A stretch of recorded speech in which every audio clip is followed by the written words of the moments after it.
It's all about teamwork, whether it's the Scott City Beavers or your farming operation. It's teamwork that counts. You can count on the entire Scott Co-op team to make your operation successful. Here's Adam Kadavy.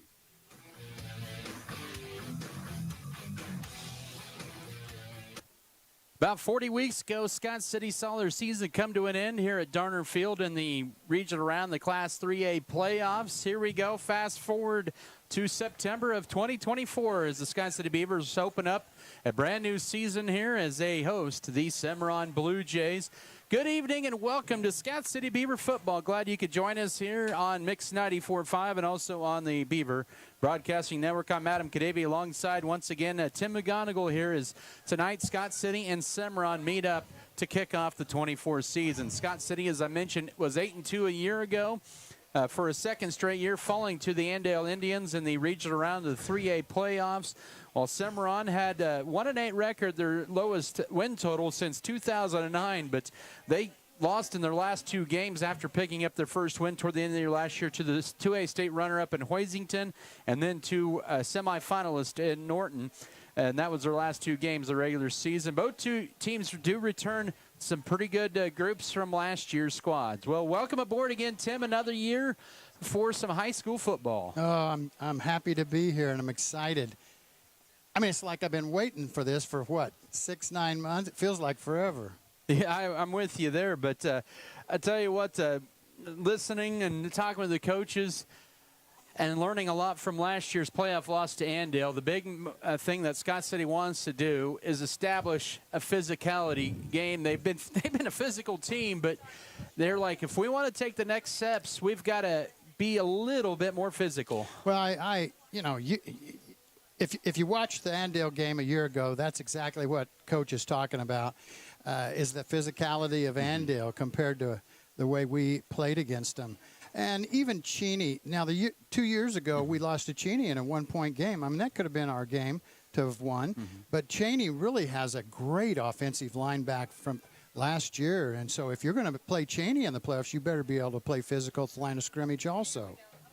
Well, it's going to be a gorgeous night for some high school football here at Darner Field. Definitely not the 90-degree stuff we're normally seeing in week one. It's going to be upper 70s, lower 80s for kickoff. And we'll have more of your pregame when we come back in 3 minutes here. We're going to hear from head coach Jim Turner and get a breakdown of this matchup some more. And also have your keys to the game and a kickoff here on Military Appreciation Night. Those festivities should start here in about 10 or so minutes. We'll come back after a 3-minute break. This is Scott City Beaver Football.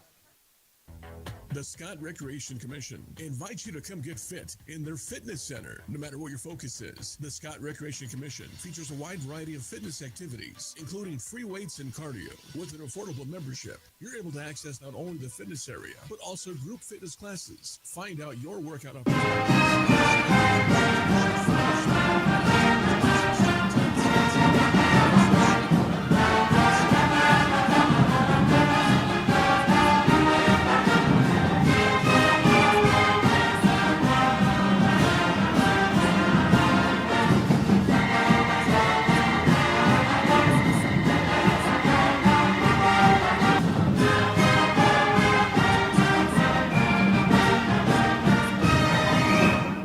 As your local community foundation, we are dedicated to preserving local wealth so the communities in and around Scott County will forever remain an attractive place to live, work, and raise a family.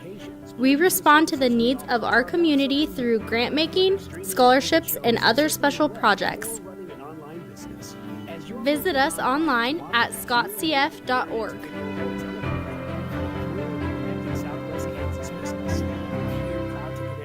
Southwest Kansas communities to the world, so you can thrive living in rural Kansas.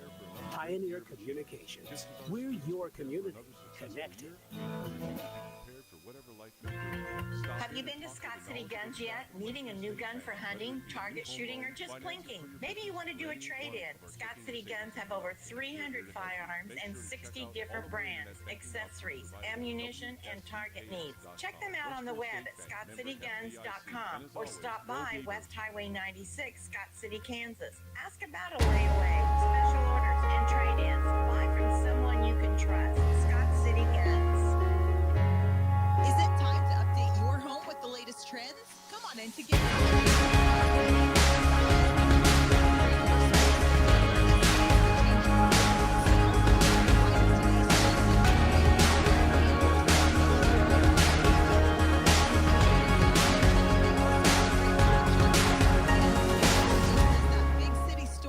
Sports have this amazing way of making a positive impact in our community, whether it's helping children, boosting local economies, or creating role models. That's our goal at American Implement, too. We believe in being a part of the communities we serve by just being a good neighbor. Thanks for being ours. BBN is brought to you by Shapland Real Estate, State Farm, Norder Supply Incorporated, Ag Management Services, Vogelmore Family Farms, White's Food Liner, Scott Community Foundation. Field in Scott City, Adam Kadavy with you on Mix 94.5, and your pregame interview is brought to you by Farm Bureau Financial Services with you and Berta Benz in Scott City and Leota. Coach Jim Turner joining me here pregame, and thanks again for joining me here this evening.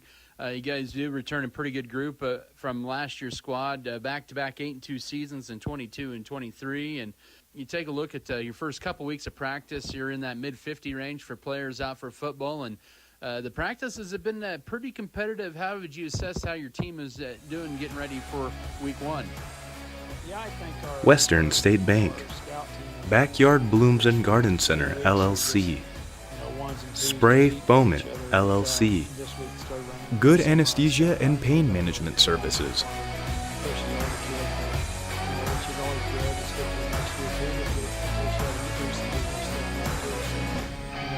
it's been a good couple weeks. For the most part, I think we're all ready to get a game going, and a real game, not a jamboree, and get one under the belt. So. Offensively, you have Camden Vogelmore, of course, coming back at quarterback, and Jackson Rumford at tight end. And Brooks there at wide receiver. But your new nucleus in the backfield with, of course, Alex, who moved over from receiver, Kelton, and also Caden Couchman as well in that backfield. Not a lot of experience coming back from last year. Do you feel like that they are coming along, they're progressing along pretty well, picking up the plays? Yeah, they picked up really quick. Caden played a little last year at the end with the injuries that we had, with Avery getting hurt. Kelton has looked exceptional. I mean, just a whole different kid than he was last year. And, Alex is just a shifty kid at receiver. We liked the way he caught the ball and just got right up the field. So try him at halfback, and he's looked pretty good. Line-wise, we've got some guys. Emilio played last year. Trey and Ryan Lotta. Ryan Lotta both played, especially midseason on. They were out there in different areas. So we've got some experience there. Reed will be new for us at center, and then Easton playing the guard. They're two sophomores, so we're going to see what they can get accomplished, and hopefully they play really well. They've had good weeks of practice, all those guys.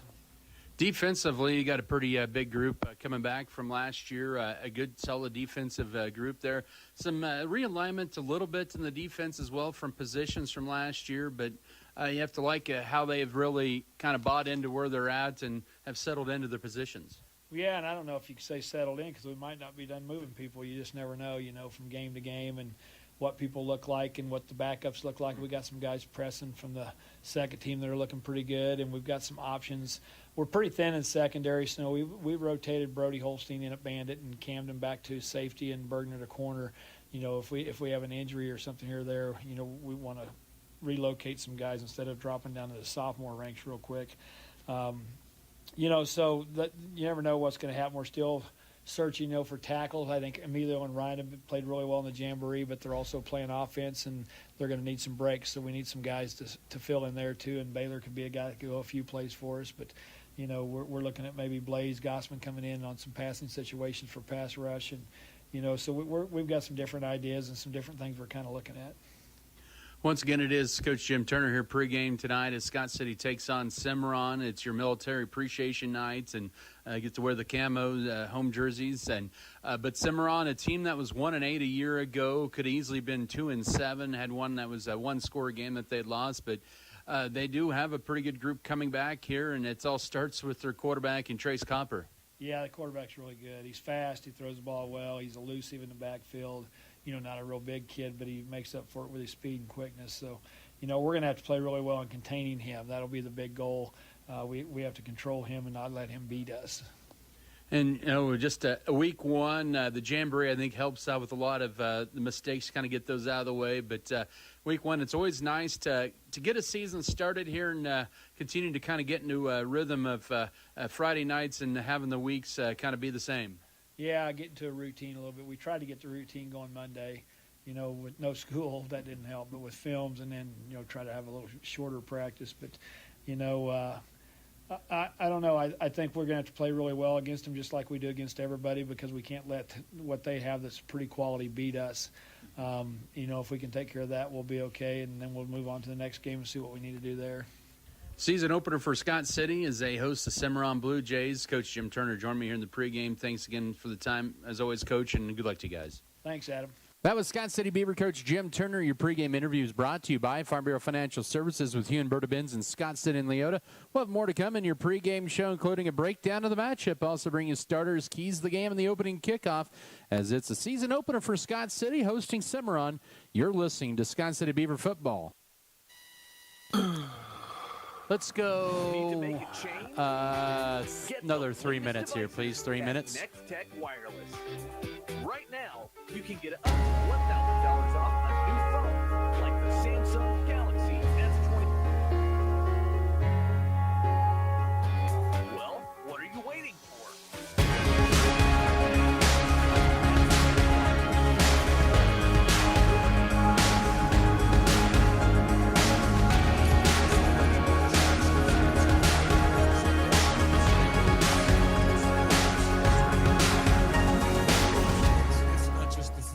Sports have this amazing way of making a positive impact in our community, whether it's helping children, boosting local economies, or creating role models. That's our goal at American Implement, too.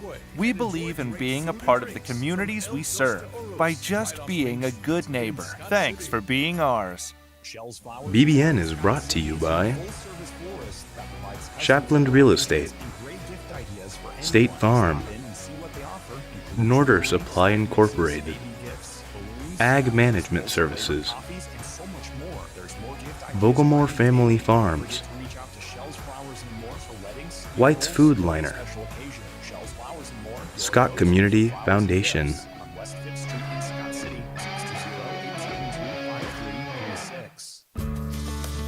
Adding value to our community has been our priority since day one. That's why the Scott Co-op is here with 8 elevator locations, 2 service stations, 5 card trolls, bulk fuel and oil delivery, as well as a full-service agronomy department, including agronomy services, seed, chemical, fertilizer, and custom application.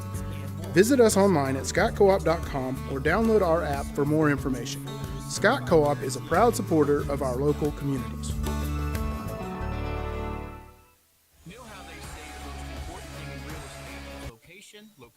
Location. Well, location is critical to seed innovation as well. Did you pull up from Mike?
Two for Scott City in that first quarter. They had that 9-minute drive to open the ball game, and then Scott City fumbled the ensuing kickoff, and then Cimarron went 3 and out. And then Scott City's like, all right, we're settled down. It's time to, I guess so to say, quit playing with our food and let's get to business. And here we go. They got going. That was. Let's hope.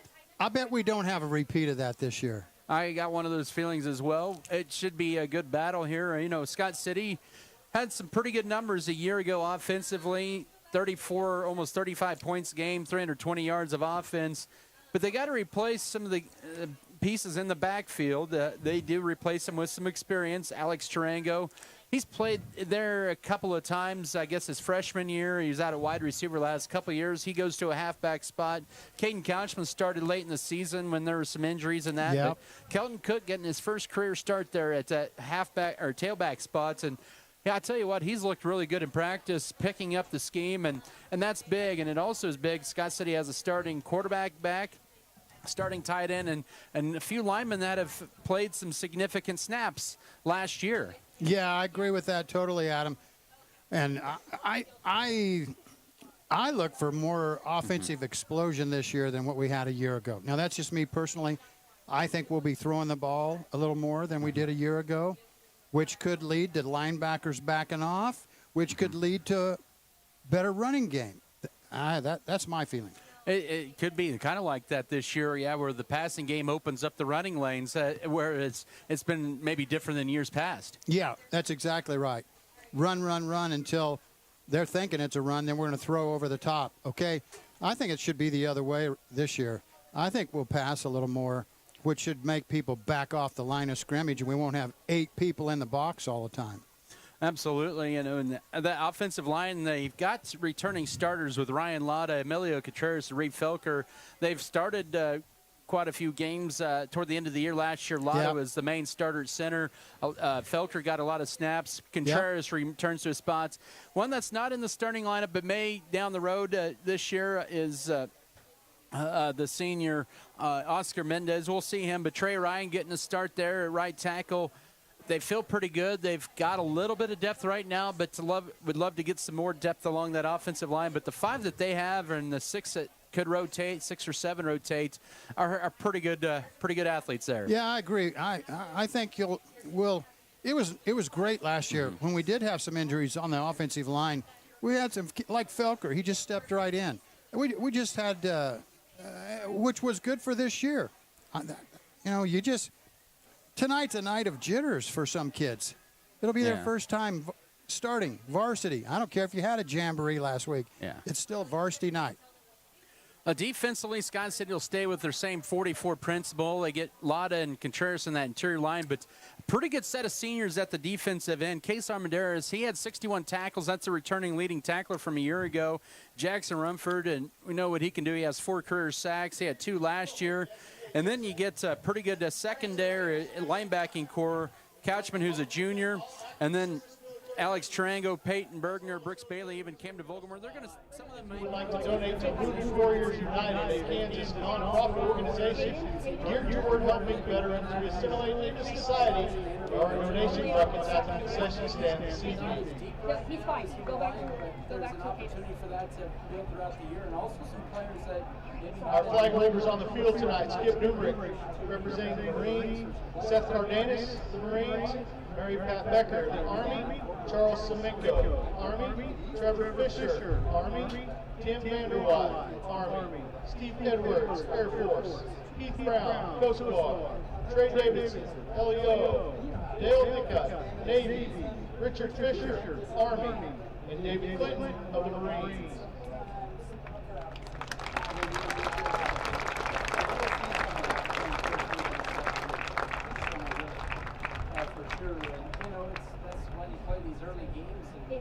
Warmed up for districts there as well.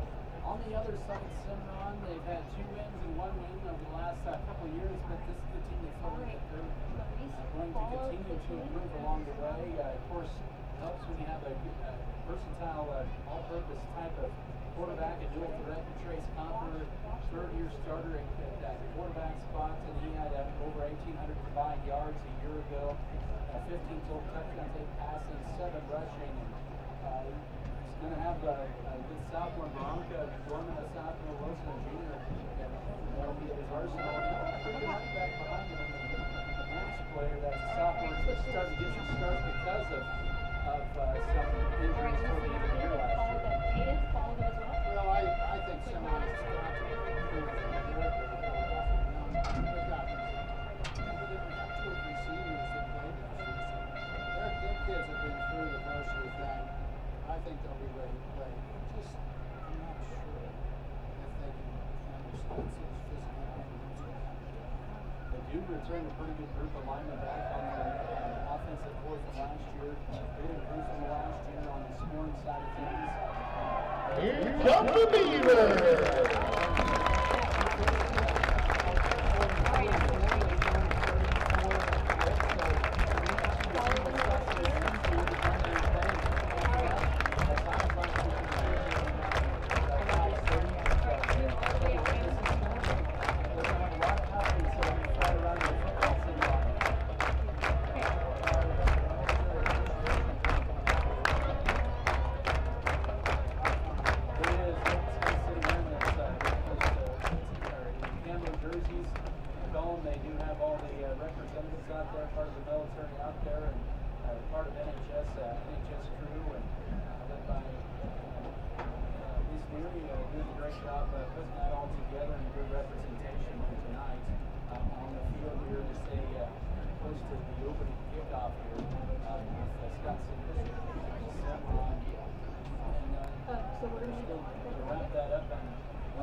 Gentlemen, please rise and remove your hats.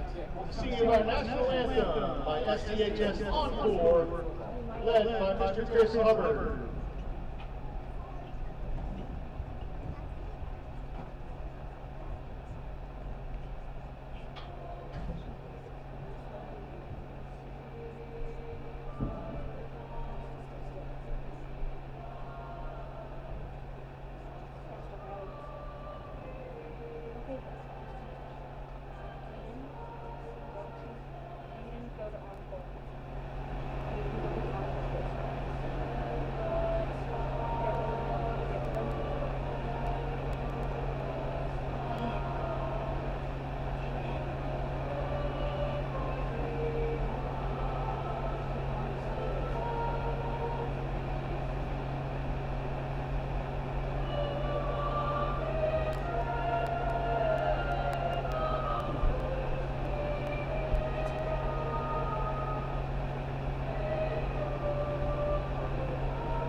Western State Bank, Backyard Blooms and Garden Center, LLC, Spray Foamit, LLC, Good Anesthesia and Pain Management Services.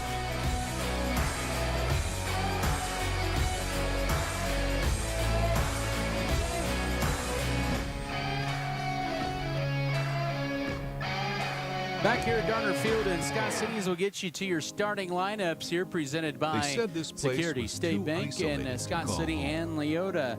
And for the Cimarron Blue Jays, the starters on offense tonight, they've had some changes late to their lineup, but it'll be a quarterback, Trace Copper, who passed for 900 yards a year ago, rushed for 934 yards and 7 touchdowns. Alex Schlesner, 155-pound junior, and McCoy Nash, who had 19 carries a year ago as a freshman. He's a sophomore running back. The wide receiving core, Coulter Dorman, a sophomore, Isaiah Branca, a sophomore, and Colby Wilson, a junior. He's their lone starter receiver that had any pass receptions a year ago, and that was at 2. Juancimo Aragon, who is a starter as a freshman, is the sophomore center. Gage Burns, a senior at left guard, he was a starter a year ago. Ethan Tatro will be a right tackle. He is a 175-pound sophomore, recently inserted into the lineup. Jaden Wagner, a 205-pound freshman, will get his start at right guard. And Landon Hausman, a 200-pound senior at left tackle. For Scott City on defense, it'll be Ryan Lotta, the senior, and Amelia Contreras, the junior, at the defensive tackle positions. Case Armendariz, Jackson Rumford at the defensive end spots, a pair of seniors. The interior linebackers, it's either going to be Oscar Mendez. He'll get the start. It'll be either Griffin Edwards or Trey Ryan. Also, Camden Vogelmore and Caden Couchman are your outside backers. Brooks Bailey and Alex Tarango are the corners. And the free safety, Peyton Bergner, had 2 picks last year. Those are your starting lineups. Keys of the game presented by State Farm agent Michael Trout, where you go the proven winner. And when it comes to insurance, they score big with their policy holders. Well, the first game, there's always jitters, especially if you haven't started before. Yes, we had a jamboree last week in Great Bend against Salina South, Great Bend, Hoisington. Tonight's the real deal. There's always some jitters. And the most important thing that goes on in any football game, and especially the first game of the year, penalties, turnovers, field position, and special teams. Hey, if you don't get those 4 things right, you're probably not going to win a game. Once again, those are your keys of the game presented by State Farm agent Michael Trout. And it's an 82-degree evening, a gorgeous evening here at Darner Field. When the sun sets in about an hour, it's going to be dropping down to about the 70s. And very little wind here, as it'll be Scott City getting the ball first. Cimarron won the toss, elected to defer to the second half, so we're going to see the Scott City offense first here on the field. So once again, Jim Turner in his 9th year as a head coach for the Scott City Beavers. For the Cimarron Blue Jays, I got to give him a little bit of a hard time. Casey Flax is in his 3rd season. He came to the field. He's wearing a tie and a dress shirt, and I was like, man, he could pull that off like he's Howard Schnellenberger, but he's changed into a more casual outfit. But doesn't have that tie on anymore. Yes, he didn't have that tie on anymore. But, yeah, nope. But good to see him once again. But Scott City and Cimarron set to do battle here. Before we get started as well, I was asked to give a shout-out to a loyal viewer and listener of Beaver Football, Jay Petty from Jacksonville, Florida. He's a former Marine and watches every football game from Florida. That was by request by Coach McEachin on the coaching staff. It is Military Appreciation Night. Scott City wearing those camo uniforms. They have the light blue pants, light blue helmets, SC decal on the left. Cimarron in the road white tops. They have the navy blue pants and navy blue helmets, and a Blue Jay decal on the side, as it will be Wyatt Nation to tee it off from the left hash mark at the 40-yard line. Scott City will defend the north end zone as Brooks Bailey and Alex Tarango are deep to return, and the 24th season is underway. An end over and kick. It'll be taken by Bailey at his own 12-yard line. Goes up the middle, 15, 20, 25, bounce to the right side, 30, 35, 40, 45, 50, 40, 30, 20, 15, 10, 5, touchdown, 12 seconds. Scott City scores, and it's 6-0 Beavers. Wow. How about that to start the season? That's, if you got here late, you missed it. You bet. So, well, it'll be Scott City's defense that'll be on the field first, as Brooks Bailey, 88 yards on the kickoff. 6:59, so we started a minute early, and fireworks. Awesome. And it will be Jackson Rumford to kick the extra point out of the hold of Aiden Tarango, looks like. Oh, we have Mumaton. They'll be kicking this time from the 15-yard. Or did we get somebody in the neutral zone from Cimarron? Shane Liggett, our official, says encroachment on Cimarron. Oh. Now, does Coach Turner think about going for 2 or declining this? They're just going to have him kick from a yard and a half closer. It'd be a little different there. Yes. But a year ago, Rumford, he was 24 of 27 on extra points.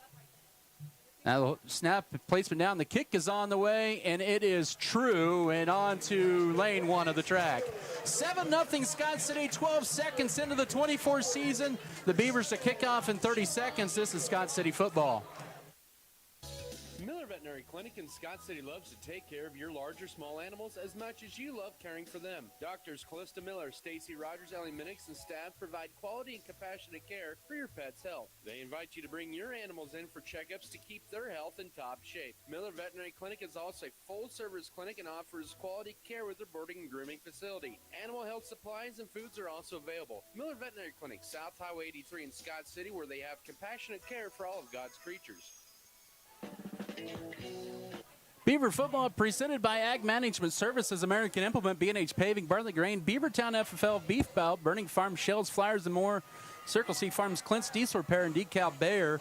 An 88-yard kickoff return by Brooks Bailey to open up the season for Scott City, and the extra point for Jackson Rumford makes it 7-0.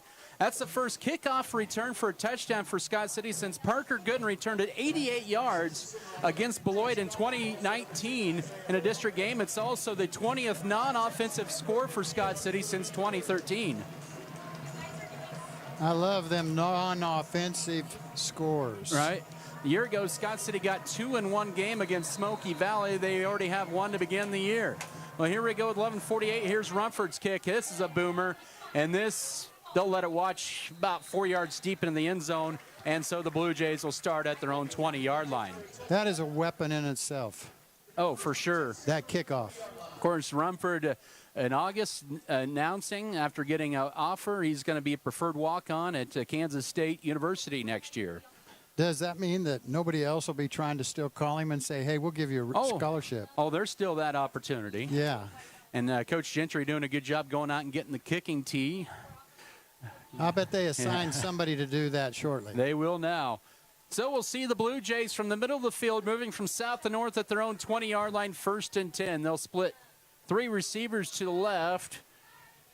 And now they'll empty the backfield, and they'll move Nash to the left of quarterback Trace Copper.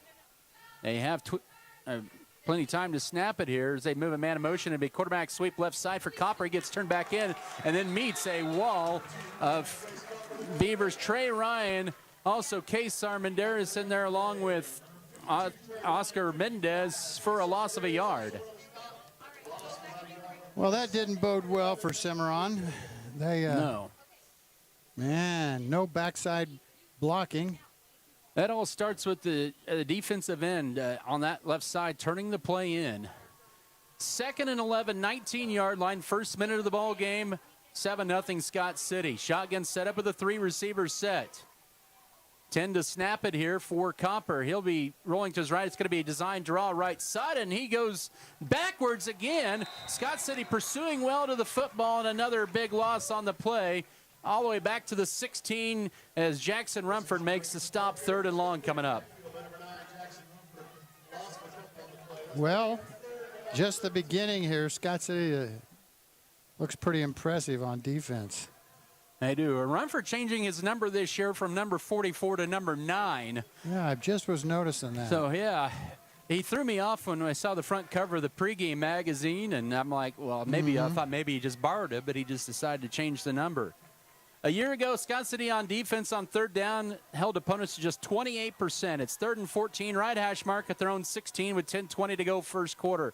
Man in motion is Dorman from right to left. Copper back to pass. He's under duress, and this is where he's dangerous. He's going to tuck it up and run. Gets it across the 25, and he leans forward for the 1st down, and they are going to mark him about a full yard shy of the 1st down at the 29-yard line. Yeah, full yard. I personally, he stretched that arm way out there with the ball. I thought they were going to give it to him too, Adam, but they didn't. But broken field, I can't.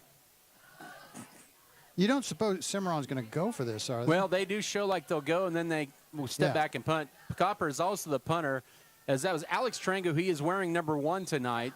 4th and 1, and looks like we have some confusion on the Cimarron side. They're going to have to call timeout as they were running out of time here. But 9:36 to go first quarter. We'll take a 30-second break. It's 7-0 Scott City. Back in 30. This is Beaver Football.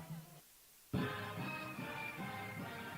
Beavers! Richard's Financial Services at 106.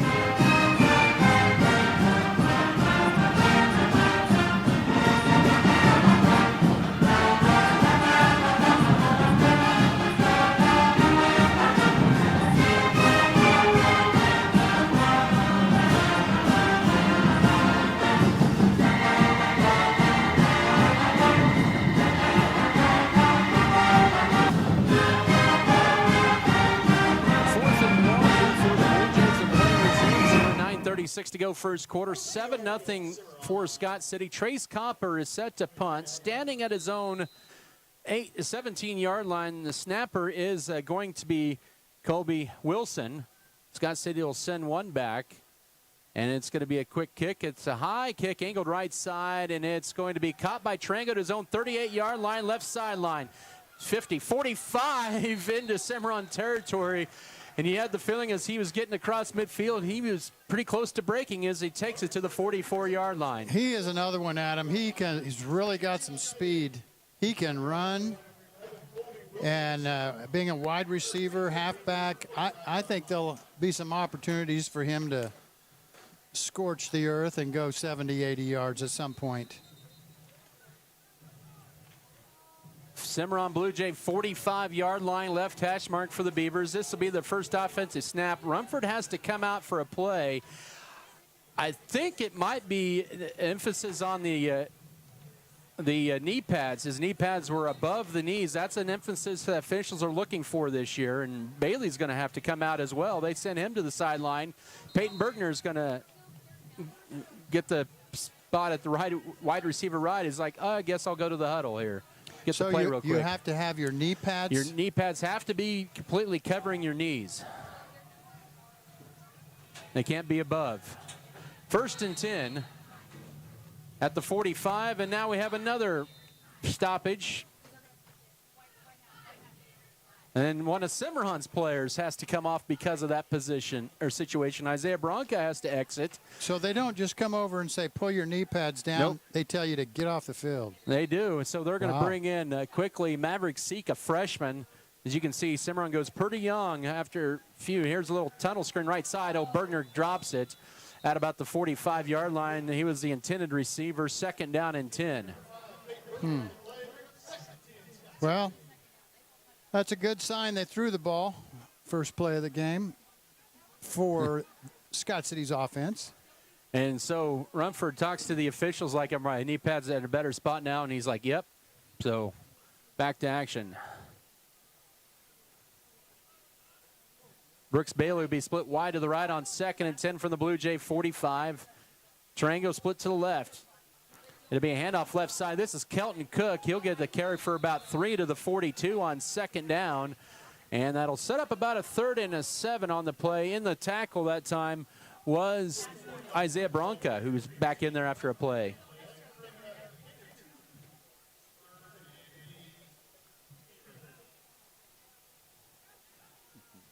Nine minutes to go first quarter. Scott City a year ago on 3rd downs, as they break the huddle quickly, they were 55%. Vogelmore play fake now under duress as he will step up in the pocket. Now rolls to his left, has time, fires it downfield wide open, making the catch inside the 15, and stumbling forward is going to be Kelton Cook all the way down to the 10-yard line. That was a busted play all the way, wasn't it? Yes, it was. You know, I actually saw, I think it was Rumford, he moved on the line of scrimmage just before the snap of the ball. And they didn't call it. I thought surely they would catch that. That's a 32-yard pass play on 3rd down and 8. With 8:40 to go first quarter, the Beavers into the Lotus Automotive red zone for the first time in 2024, leading at 7-0. 1st and 10 from just outside just inside the 11. Man in motion, handoff right side. Bouncing it out now, cutting it in is Alex Tarango. He is wearing number 1. He'll take it for a gain of 3 to the 8. Tackle is going to be made by Jaden Wagner.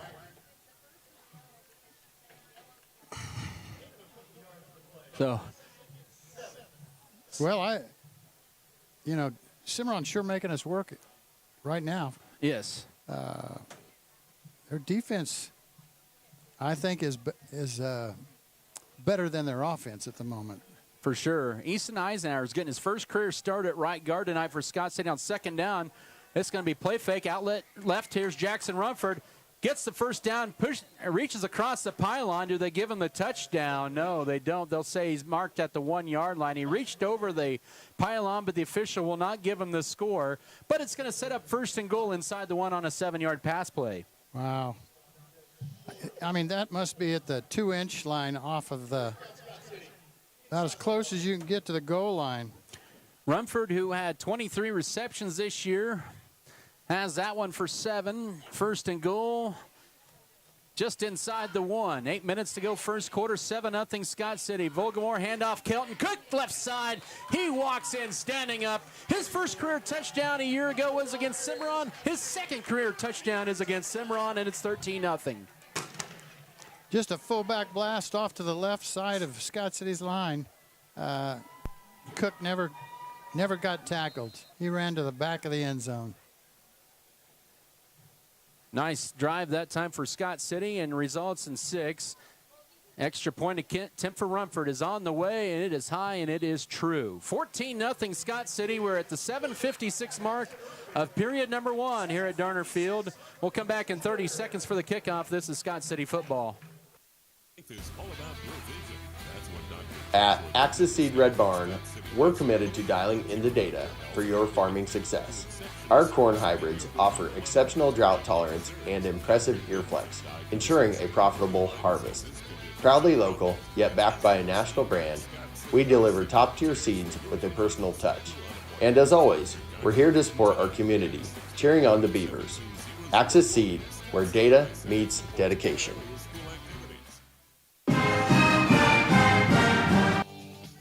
Football tonight presented by Farm Bureau Financial Services, Hugh and Berta Benz Fairleigh Companies, First National Bank. Also, Farm Bureau Financial Services, Neil Baker, Fro Heating and Cooling, Fro Ag Service, and Fro Electric.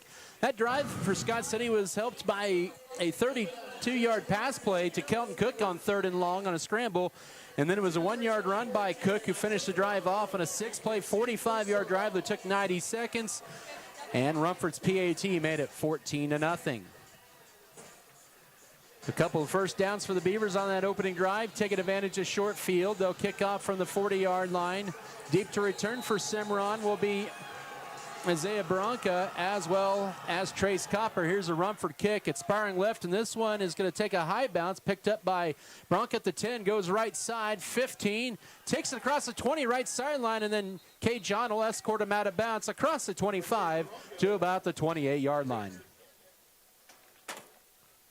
Some better starting for field position for their second series for the Cimarron Blue Jays. Well, we'll see what they do. Best play they had was Cooper running essentially out of the pocket, being flushed out, and took off upfield. That's where the defensive ends have to keep contained on Copper there. And they allowed him to get to the outside. 1st and 10, pistol setup from their own 28-yard line right hash mark.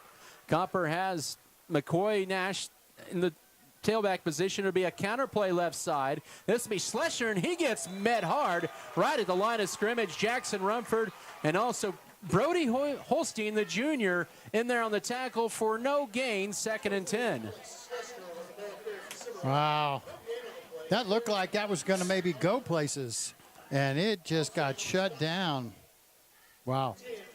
So good defensive play on the left side there. Holstein's one of those that's pushing for a lot of playing time on varsity.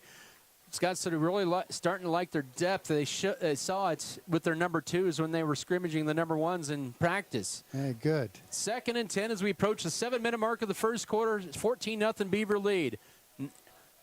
Wing to left. Here's a handoff play. This is Nash. He'll turn it upfield, and he gets through, but maybe loses about a half a yard. He hit a first wave. Case Armendariz delivers the final touches on the play for about a half a yard loss, setting up a 3rd and about 10.5. You know, their running backs, they must be taught to cut back.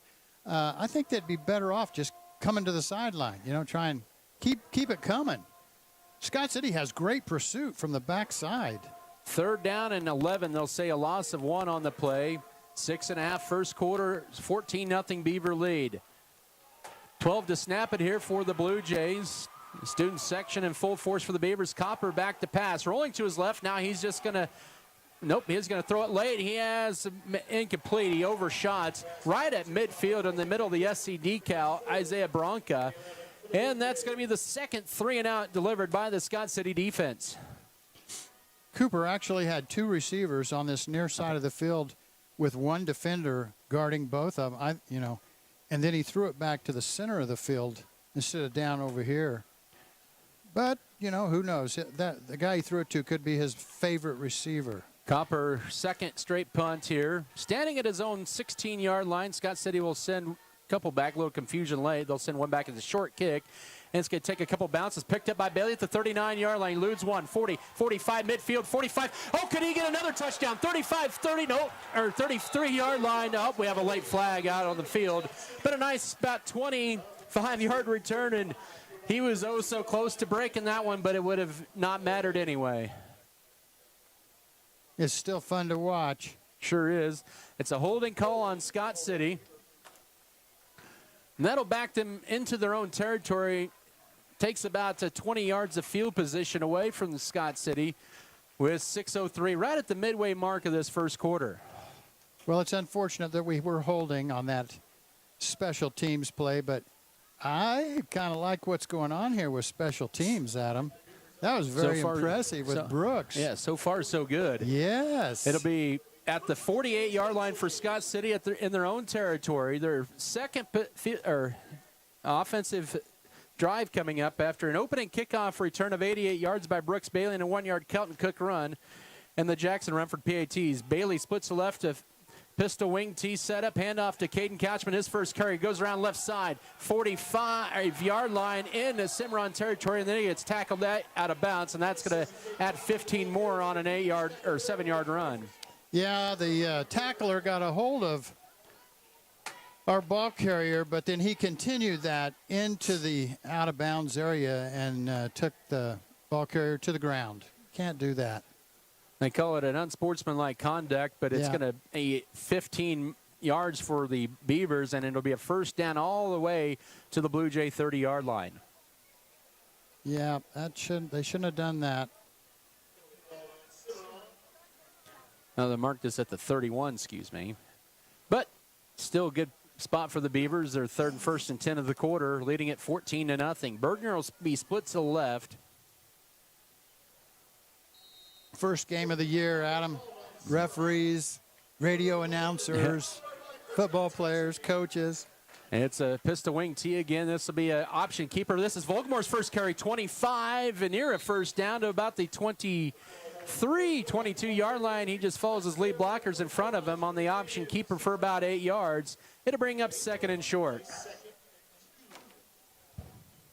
Yep, it's a week one. By the way, other games in the league tonight. Ulysses is hosting Colby. Holcomb heads to Cheney. Goodland's up at Ray. That's where Scott City will be next Friday. And Hugoton hosting at Old High Plains League foe in Southwestern Heights. 2nd and 2 after the 8-yard gain. Ball at the Cimarron 23-yard line. Volgamore back to pass. Looking for the slant pattern. Rumford's got it. 15 inside the Lewis Automotive red zone and setting up a first and goal inside the 10 on a 15-yard slant pattern to the 9. Make it the 8. Well, you know, you mentioned it, Ulysses. Man, I'm glad to see them back on the schedule again. I am too. We have not played them for a while. They are our oldest rival that we have played in football. We've played them more than anybody else we play. So it's good to see them back. They give Rumford 16 to the 7. That's his second reception for 23 yards, 55 yards of passing for Volgamore. Here's a carry right side. Trango trying to bounce it out. He breaks through one shirt tackle, and then a nice play that time by Gage Burns, a senior, dropping Trango for no gain on the play, setting up a second and goal at the 7 at the 4.5 mark of the first quarter. He's going to lose a yard or two on that, isn't he? He is. Yeah. Well, he was hit, and then he got away from, but then he got hit a little further back. That's why I lost yards. That's okay. It was still fun to watch. Second and goal at the 8. It is a loss of 1. A year ago, the Beavers were 79% in the red zone. They were very efficient there. They're 1 for 1 here in this game. Man to motion is Catchman. He'll get the carry left side. He'll turn it up inside the 5, and he dives forward. He'll be marked, or they'll give him the touchdown. Touchdown, Scott City. Catchman's second career varsity touchdown at the 4:03 mark of the first quarter as he leaped over a Blue Jay defender who tried to undercut him, and it's 20-0.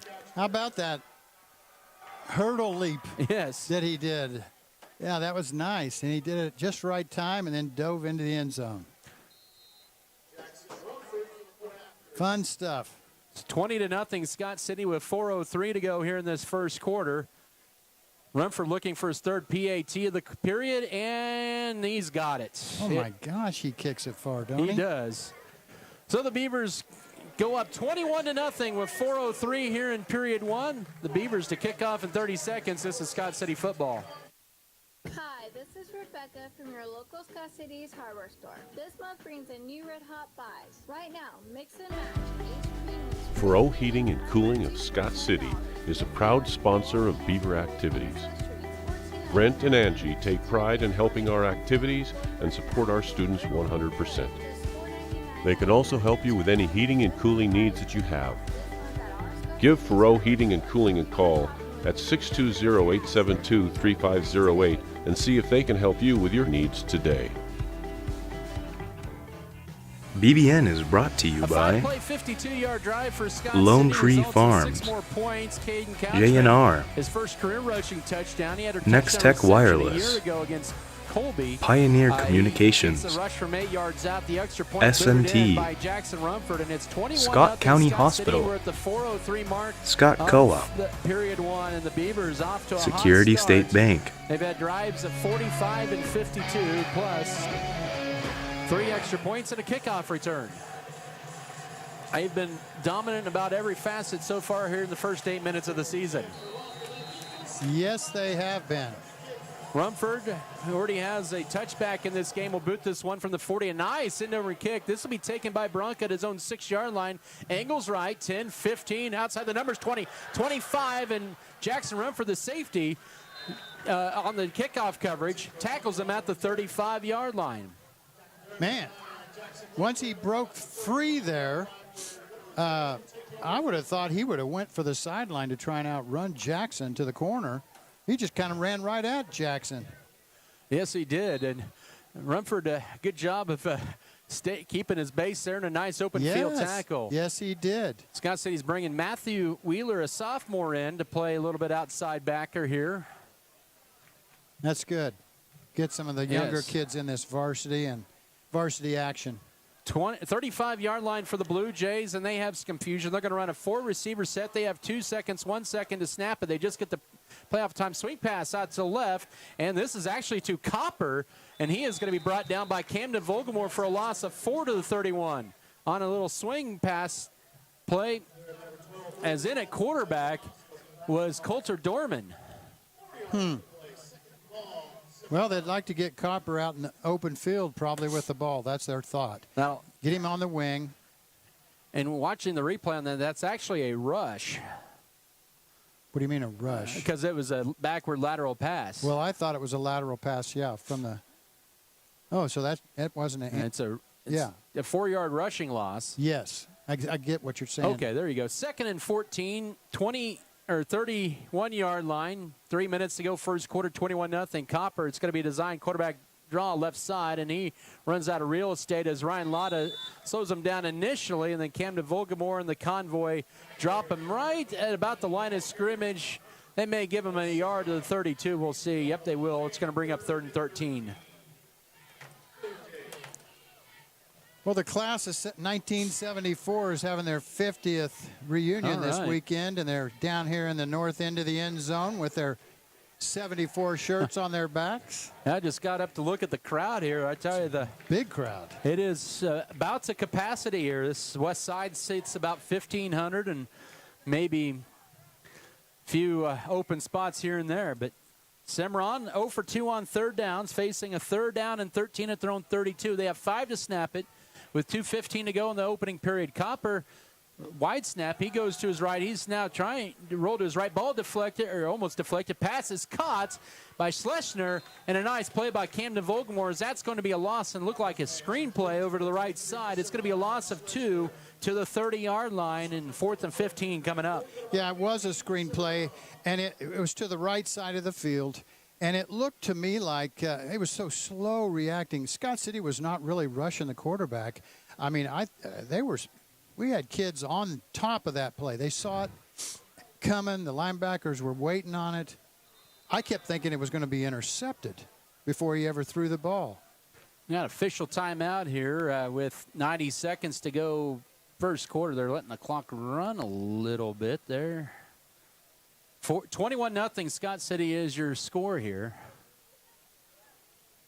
They realize that the clock is continuing to run here, but I guess why not? What are they doing? They're fixing some equipment here. Like a chin strap for one of the Beaver players. Oh, okay. Now they reset it, and we're back to action. Copper in punt formation for his third punt. Now said he has Brooks Bailey deep to return. So we're under a minute to go first quarter. 21-0 Scott City lead. The Beavers get a second special team score in this period. They're going to run this play clock down as far as they can. Here's the approach by Copper. Gets a good punt away. Angled right side. Takes Bailey back all the way to his 30. Bubbles it. Picks it back up. 35 outside the numbers. 40-45. It is upended near midfield. That time by Coulter Dorman on a 40-yard run or punt and a 19-yard return. Well, no penalties on that return. That's good. No. And we got a nice return out of it. The ball was punted so far that Brooks had time to drop it on the ground and pick it back up and didn't have any issues because there wasn't anybody within 10 yards of him when he did that. Depending on how this goes, this could potentially be our final play of the first quarter in a period that's been dominated by the Beavers 21-0.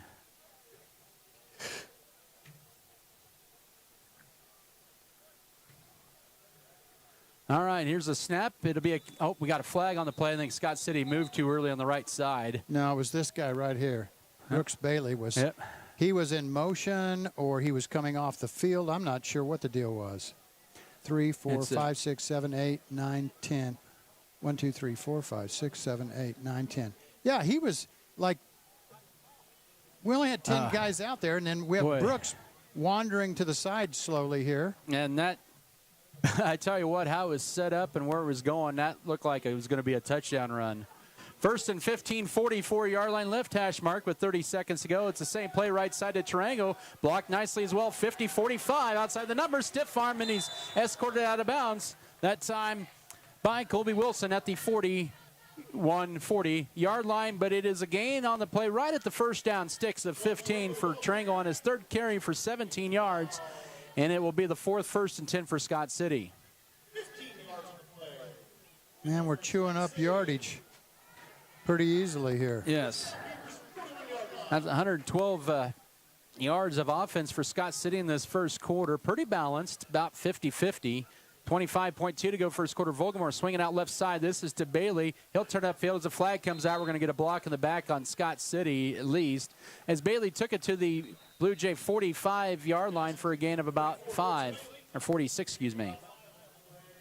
But it's right at about the point of the attack, holding on Scott City, their third penalty of this period for 25 yards. Well, we're not perfect yet. Can't you just hear that, Coach? Back in your day, we need a perfect practice. Yeah. Yes. Didn't ever happen. Well, it's first and about 19 to go from midfield. So we'll give him credit for some of the yardage. Here with 5 seconds to go first quarter. It'll be a handoff up the middle to Kelton Cook. He will get back to the 46-yard line for about 4 on first down. What appears to be the final play of the first quarter. Scott City has opened up a 21-0 lead over the Cimarron Blue Jays after 1. We'll come back in a minute for the second quarter of play. This is Beaver Football. Preparation pays on the field and in life. I'm Michael Trout with State Farm in Scott City. If something happens at Red Barn Enterprises, we're excited to offer Pivot Bio, your nitrogen solution for better plant health, stronger ROI, and sustainable farming. Through biological nitrogen fixation, Pivot Bio delivers nitrogen directly to your crops, reducing the need for synthetic fertilizers. Proudly supporting Scott County athletics, Red Barn Enterprises is committed to your farm's success and our community's future. Choose Red Barn Enterprises and Pivot Bio for a more profitable tomorrow.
him a 2-yard reception on that first pass play and then the 10-yard penalty, it'll set up about a 3rd and 2.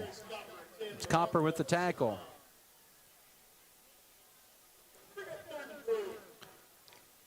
Man, I could eat a bag of popcorn tonight. Well, the concession stands up north there. I see all these kids carrying popcorn, and you know how it is, Adam. Here we go, 3rd down play. Scott City's already converted 1. They're going to convert a 2nd.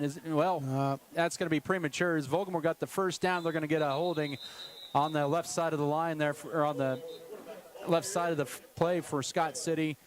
And so instead of 1st and 10 at about the 19, it's going to bring up 3rd and long about the 41-yard line. It's a nice little run for Vogelmoor. He had about 16-yard rush. He'll gain about 3, then tack on 10 more. Well, you know, in a game that gets away like this where one team's winning, the offensive team can get a little sloppy. Yep. And when I'm talking sloppy, I'm talking about just what happened. We've had a hold or a block in the back. That's what I mean by sloppy. Instead of maintaining our discipline, we get sloppy in our thinking. So it's 3rd and 10 at the 41 of Cimarron for Scott City. Play fake by Vogelmoor. Looking down the seam. Ooh. It's up for grabs, and it's going to be almost intercepted. They're trying to get Alex Tarango, but he was covered that time well by the Blue Jays, and it's going to bring up a 4th down and 10 and decision time for Coach Jim Turner. Go for it. Vogelmoor 5 of 7 passing in the first half for 67 yards. It looks like they will go for it here on 4th and 10. Cheney leading Holcomb 12-0 after 1. Colby over Ulysses 13-0 down at Ulysses. On 4th and 10, we're going to have official timeout here. And Cimarron wants to talk things over. That's their 2nd timeout of the half. So you said Cheney. Give me that score. Cheney was 12-0. We'll go ahead and keep it right here. Cheney 12-0 over Holcomb after 1. And Colby was shutting out Ulysses down in Ulysses 13-0. I was curious about both those games. Yeah. What was going to happen. Holcomb has got a good team this year. Yep. But Cheney has got that offensive line and that quarterback back from last year. Yeah, they do. And that was, interestingly enough, that was who Holcomb played last year was the Cheney. And then Holcomb lost a lot of players, a lot of their offensive line, some skilled players. Cheney lost a lot of their skilled players. 2 of them are walk-ons of Division I at K-State and KU. And another one is D2. I can't remember exactly where he went. But Cheney kids. Yeah, Cheney kids. What was that receiver they had? Voth. Yeah, he walked on at K-State. And so I think he's probably going to end up redshirting there this year. Oh, he was. Man, speaking of K-State, we've got the Goodland kid. Yep. He's coming to K-State next year. And so is Rumford. Yeah. Yeah. That's nice to see. The Beavers a year ago were 8 of 16 on 4th downs. They have a 4th and 10 at the Blue Jay 41-yard line. Play fake as Vogelmoor has all kinds of time as he rolls to his right, sets it up, fires it deep for Bailey, and he will not be able to make the catch. And a nice defensive play by Trace Copper in the end zone to swipe it away. And the Beavers will turn the ball over on downs at the Blue Jay 41 with 11:03 to go first half. Oh, well. I think we're okay. Well, and they'll be Cimarron's best field position of the half at their own 41-yard line. First minute of the second quarter. This white hat is really good at his white hatting. He's very good official. Shane Liggett is his name. I like the way he calls the game and his technique. You haven't been paid by him, have you? I'm kidding. It's a diamond formation for the Blue Jays. They'll have Dorman, also Nash, and also Schlescher in the back, or correction, as a flag comes out. There'll be an option left to McCoy Nash, and a nice defensive play by Caden Couchman, dropping Nash for a 5-yard loss. Also in that backfield was Logan Seifert, a senior. But this is going to be a legal shift. I think Scott City would probably elect to decline the penalty.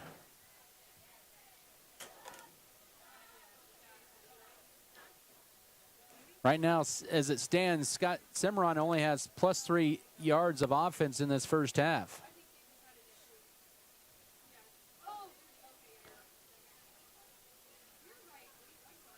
Yeah, they're asking the coach, what do you want to do? Coach Turner, the defensive coordinator, is like worried about his defense. And, oh, yeah, we got officials waiting on him. And he says, all right, we'll decline the penalty. 2nd and 10. 2nd and 15, 36-yard line for the Blue Jays.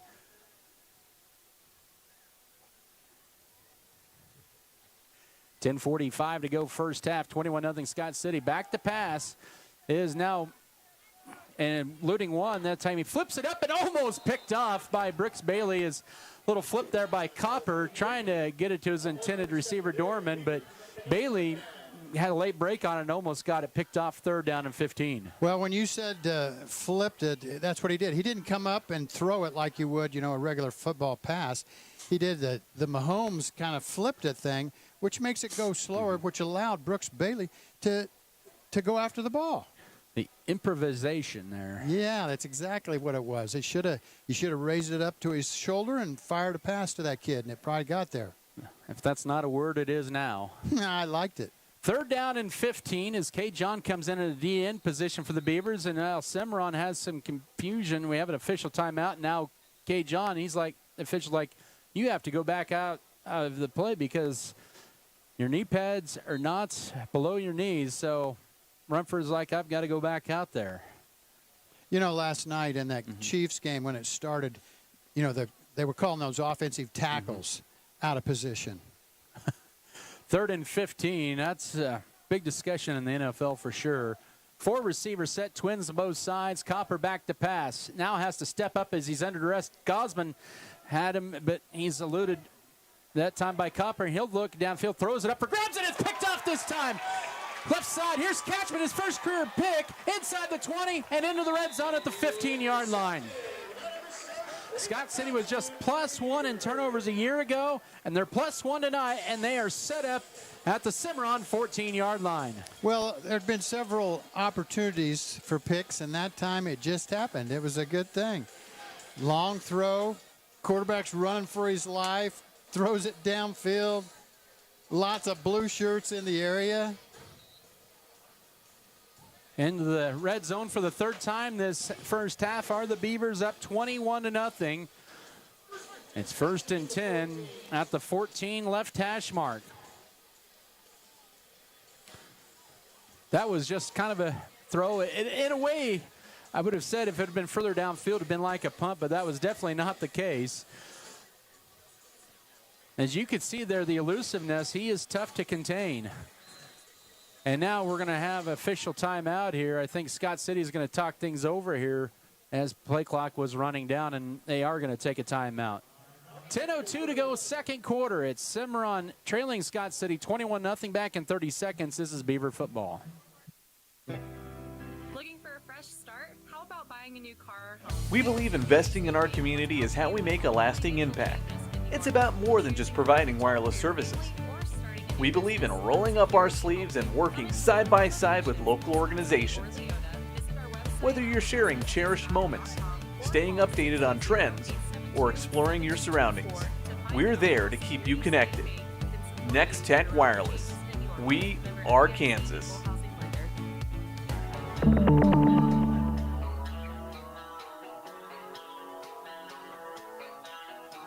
Football tonight is presented here by High Choice Feeders, Hammy Farms, and also want to thank HRC Feed Yard, JNR Current Truck, Gender Trucking, JF Beaver Advertising, and Jackson Legal Groups. 1st and 10 for the Beavers at the 14-yard line of Cimarron. It'll be an option play. Pitch is late, but it's caught by Tarango outside the numbers 10. Stiff arm, and he's brought down that time at around the 6-yard line for an 8-yard gain by McCoy Nash, the interior linebacker. 2nd down and 2. Speed, no, that wasn't speed option. That was regular option. Regular option, yeah. Yeah, we faked it to the running back. Quarterback pitched it to the guy running behind him. Oh, man, when you can pull that off and really run those, they're successful. Remember tonight, Alex Tarango is wearing number 1, not 11. Next week he'll have 11. He'll probably have 11. 2nd and 2 from the 6-yard line. It's carry for Kelton Cook inside the 5.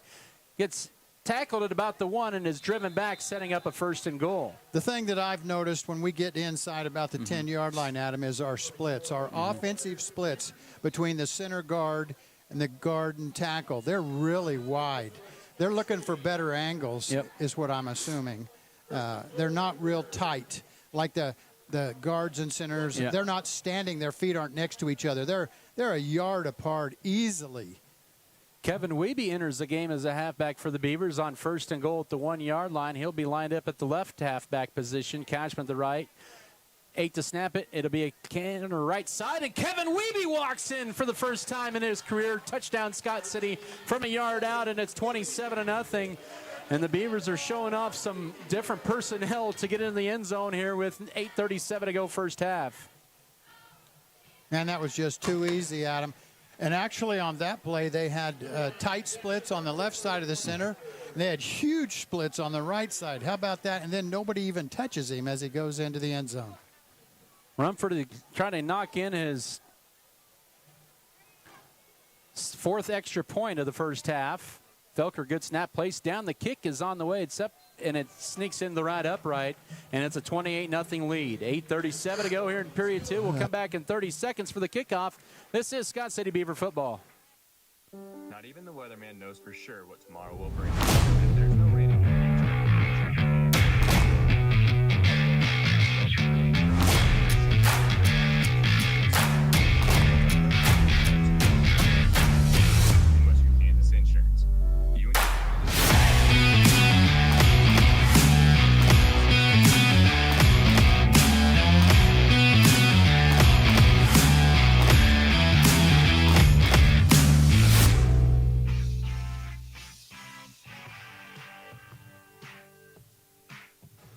After a Caden Couchman interception, a return of about 26 yards to the 14, a 3-play 14-yard drive for the Beavers as they get it capped off by Kevin Wiebe's first rush of the year, good for a 1-yard run, and the extra point booted in by Jackson Rumford to make this a 28-0 game with 8:37 to go, second quarter. Football also presented here by Levin Lawn and Tree, Lone Tree Farms and Livestock, Metzger Appraisals and Metzger Family Farms, Midwest Mixer, also Miller Veterinary Clinic, Norder Supply, New Life Market, Perfect Auto Detailing, Plain Jane's, and Platinum H Insurance. Scott City has had just 4 possessions in this first half. One was an 88-yard kickoff return by Bailey. Cook, 1-yard run. Couchman, 1-yard run, and a Wiebe 1-yard run. Here's the kick by Rumford. This is a shorter one. This will be Copper's turn to return it from his own 8-yard line. Up the middle, now bounces left side, 15, look out, 20, 25, 30, and he'll take it across the 30 to about the 34-yard line. And on the tackle there was Matthew Wheeler and also Caleb Beaton, the junior, in there on the stop. Well, if we don't get him kicked into the end zone with Rumford kicking that kickoff, Cimarron has returned a couple pretty nice runs. Yeah, they have. Looks like Scott City's also beginning some subs in on the kickoff team. Baylor Vasquez in there in that defensive tackle spot for this series. 1st and 10, Cimarron at their own 34 left hash mark as they move to the south end zone in the second quarter. 28-0 Beaver lead. Pistol set up with the wing to left. 2 receivers, 1 to both sides. Tight end right side. It'll be a draw left side. This is a little stutter move and then shoved out of bounds for a gain of a couple. And there's a late flag. I think the Cimarron fans wanting a flag got it as Caliper gained about a couple to the 37-yard line for about 4 or 3 on the first down. Now let's see. If you get 2 personal fouls, they remove you from the game. Is that right? Yep. Or unsportsmanlike, a personal foul. It is on Scott City, and that gives the Blue Jays their first down of the night. I think because of the late toss out of bounds in the first quarter by Cimarron, it almost felt like that the officials maybe felt like they had to call that after kind of a late toss out of bounds by Scott City. Yeah. Well, you could see the fans over there, which there's a nice grouping of Cimarron fans over there. Yep. They were sure hooting and hollering about late push or something. First time into Beaver territory for the Blue Jays after their first down of the half with 8:24 to go second quarter. Copper has McCoy Nash, he's leaning in his stands, almost got called for a false start. Copper carry left side, takes it for about 2 to the 47, leans forward for another yard to the 46. Case Oscar Mendez, Case Armandero's on the stop, setting up a second down coming up.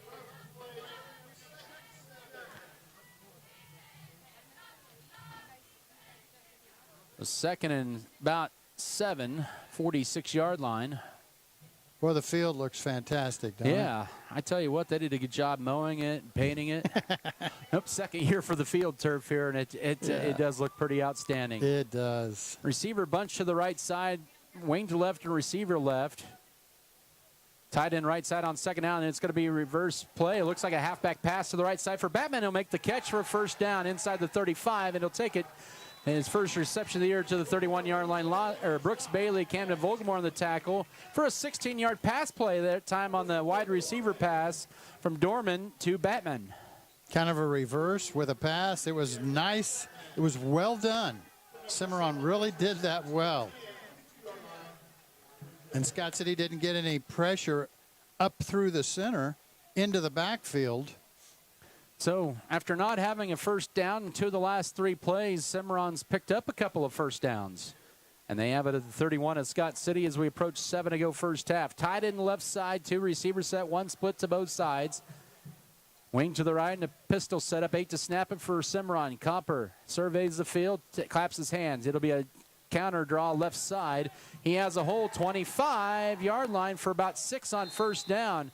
That was open nicely over the left side. And it'll bring up second down and about 3. Copper's going to need an ice bath after the game. He's really taken some hits out there, Adam. And he is, what is he, 5'9", 150 pounds? Yeah. Easton Eisenhower with that stop. Second down, he's a sophomore linebacker. Now Reed Felker's going to come in for Jackson Rumford on this play. Blue Jays with their 5th play of the drive. 6:15 to go first half. 28-0 Scott City. Trips lined up over the left side, a wing to the right. And now they send a man in motion from left to right. That's actually Copper. Dorman in the quarterback spot as the flag comes out. This will be a Copper pass play wide open in the end zone, catching a touchdown, but it's going to come back. Oh, man. That was a nice pass by Copper to Colby Wilson, wide open in the end zone, but it's coming back. There's 2 flags on the play. Well, Coach Flax was asking, what was the call? I think it might be illegal shift. Well, they said illegal procedure, but, you know, I'd like to know who. Yep. Must have been away from, it couldn't have been Cooper on, you know, he's in motion. Yeah, and it's going to back him up. That was a great play. Oh, for sure. 2nd and 9 at the 31-yard line. Must have been a lineman flinched or something. Because I sure didn't see. My eye was focused on Cooper because he went around the quarterback on his motion thing. I think they're going to try to reset the play clock here. 5:39 to go first half. 2nd down and 9, 31-yard line for the Blue Jays. Copper will keep it himself, and he's going to be met up immediately. And a nice tackle that time by Emilio Contreras for a 3-yard loss back at the 34. He stood his ground, loss of 3, 3rd down and 12 coming up. 3rd and 11, excuse me.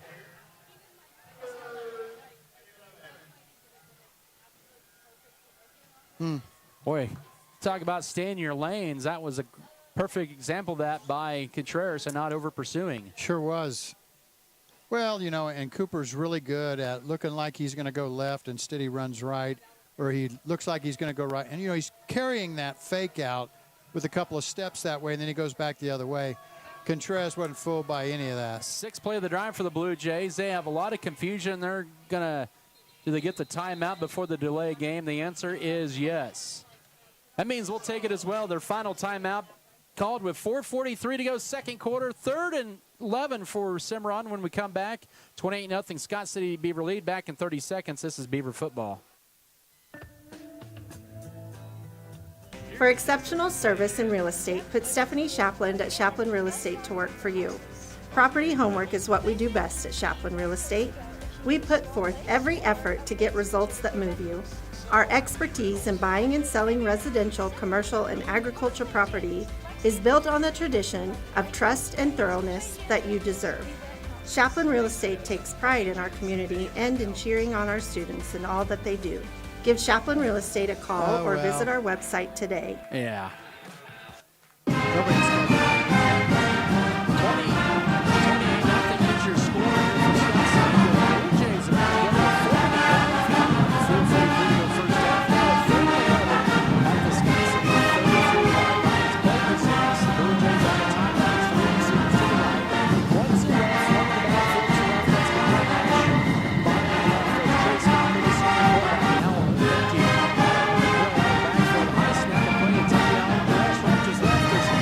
Just going to tuck it up and throw it late in the end zone. Wide open is Wilson. He will be knocked out of his hands, and a good recovery last second that time by Brooks Bailey, who just knocked it away and looked like Wilson was wide open. He was open until Bailey got there and knocked it away. Hey, that was a great toss. Yeah. Copper is good on the run and on the move and throwing the football. That's going to be – that's one of those situations there where – you see that, and you see Copper running, and you're in the secondary. You try to go up there, but you can't forget about the receivers. And that's the second time that Scott City has seen the Cimarron Blue Jay receivers get behind him. One was called back on a touchdown on a legal procedure penalty. 4th down and 11. Cimarron first 4th down attempt of the game. Copper back to pass. Has plenty of time. We'll just chuck it for the end zone. And it's going to be underthrown and incomplete. Oh, they're going to throw a flag on that? Well, we have the Beaver had inside position, Adam. Now, if anything, you would think that unless he reached out and got an arm, you're looking at the replay. I couldn't. It was underthrown, and they're going to call a pass interference on that. That's a call I do not agree with. It was well underthrown by 2 yards. The only one that could have gotten the ball would have been the defender.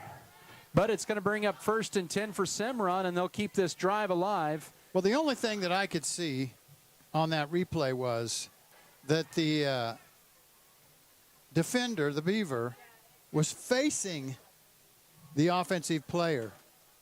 And that may have been what got him into trouble. They'll move the ball to the 18-yard line of Scott City here with 4:27 to go. Clock stopped in the second quarter. 28-0 Scott City with the edge. They've only scored 7 points in this period, but Cimarron has put together a 4-minute drive here. 2 of their 3 first downs on this drive have been via penalty. It'll be a option keeper pitch late, and this is McCoy Nash. He gets bumped out of bounds by Bergner at about the 17-yard line. He'll only gain about a yard on the play, setting up a 2nd down and about 8 coming up. That was the old option play, with lots of people involved over there on the offensive side. And Scott City just, even though we gave up a 1.5 yards, 2 yards, whatever it was, I thought Scott City played that pretty well.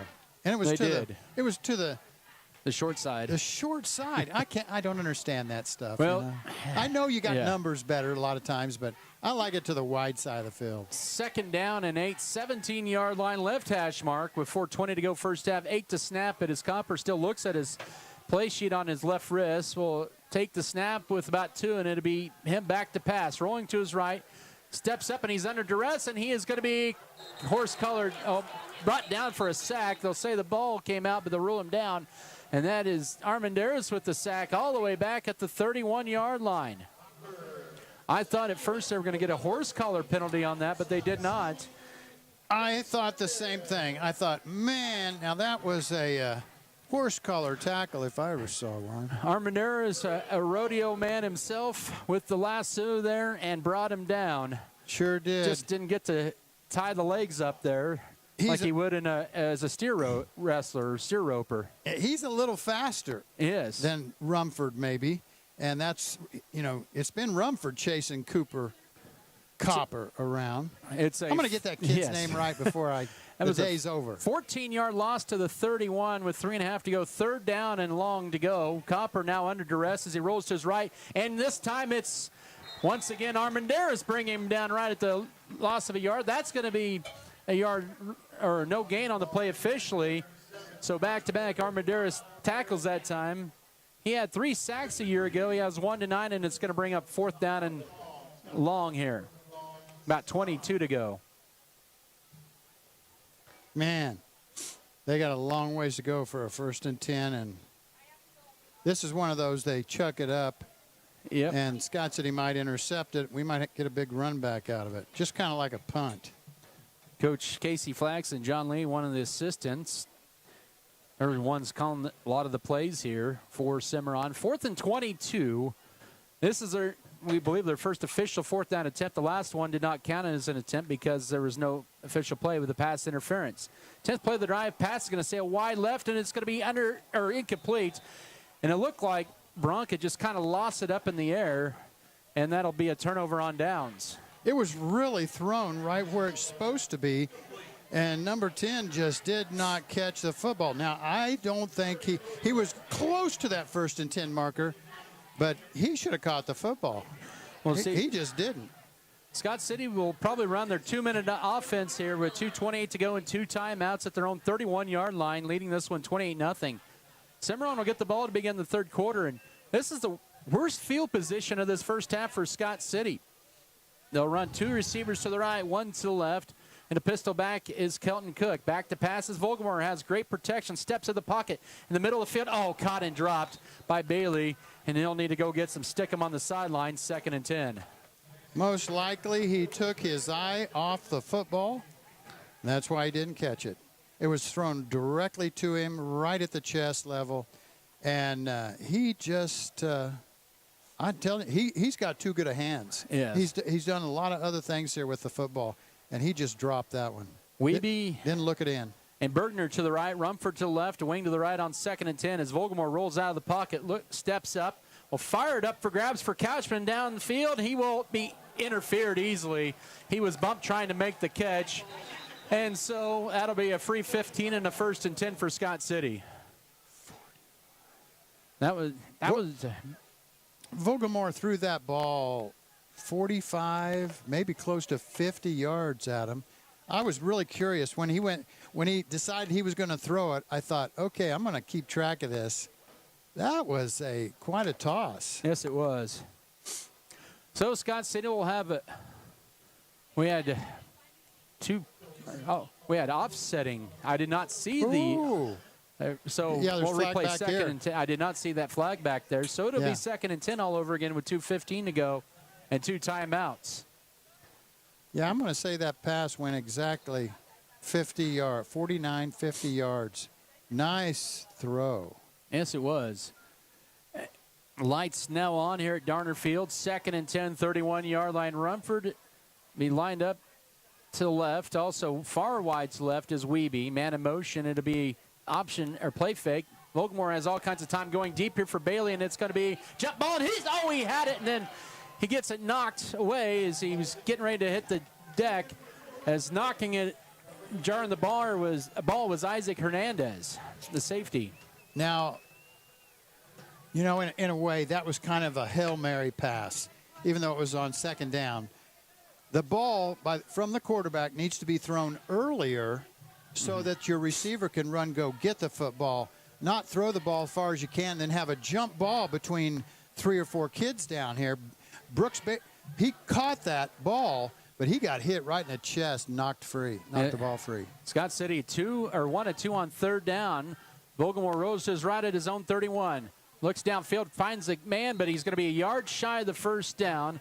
The catch is made right at the 40-yard line by Peyton Bergner. And it's going to bring up 4th and 1 with 2:02, and maybe Coach Turner roll the dice and go for it. Oh, absolutely. I'd go for this. Scott City is 0 of 1 on 4th downs here in the game. No, this will be this is a no-brainer. And it's just what kind of – I can't imagine them throwing the football. This will be a run of some type. 4th and a yard, just 3 down lineman and Cook with an easy 1st down as he hits the wall, and he's driven back at the 42-yard line or 43-yard line. He got about 3. He needed just a yard, but he's got a 1st and 10. Oh, there's a flag over there. Oh, there's a flag on. It might be a legal shift on Scott City, and it is. So that'll nullify the 4th down run for a 1st, and that may send the punt unit out there instead at their own 34, 35-yard line. I'd make the defense. If we don't get this, would make the defense play some more send in your first team unit and say, stop them. So it's 4th down and about 6 from their own 35-yard line. Yep, it's going to be the punt unit. Oh, he is coming going to out. punt it. Okay. Jackson Rumford a year ago had a 36-yard average on 21 punts. Had a couple inside the 20 with 1:41 to go first half. And they're going to get a timeout here because the personnel weren't out on the field with 93 seconds to go first half. We'll go ahead and keep it right here. We're here on KSKL Scott City. After a hot start for Scott City, the second quarter just been kind of a low a little bit, and just kind of one of those situations where just Scott City has the big lead and just kind of maybe the mental things, mistakes kind of kicking in here in the second quarter. Well, when you say mental mistakes on that punt and what we call timeout, we only had 9 guys on the field. So, you know, there you go, mental mistakes. Who's supposed to be out here? Yes, we've been substituting kids in and out, but you know how it is. Special teams is their own little unit, and you got to know when you got to get out there. So, yeah, that's a mental thing. Oh, you know, that'll all get cleaned up here. First game, like I said, first game jitters. That goes on. All right, so it is going to be punted from the 35. Reed Felker serving as the long snapper. Rumford will stand at about his own 20 to take the snap.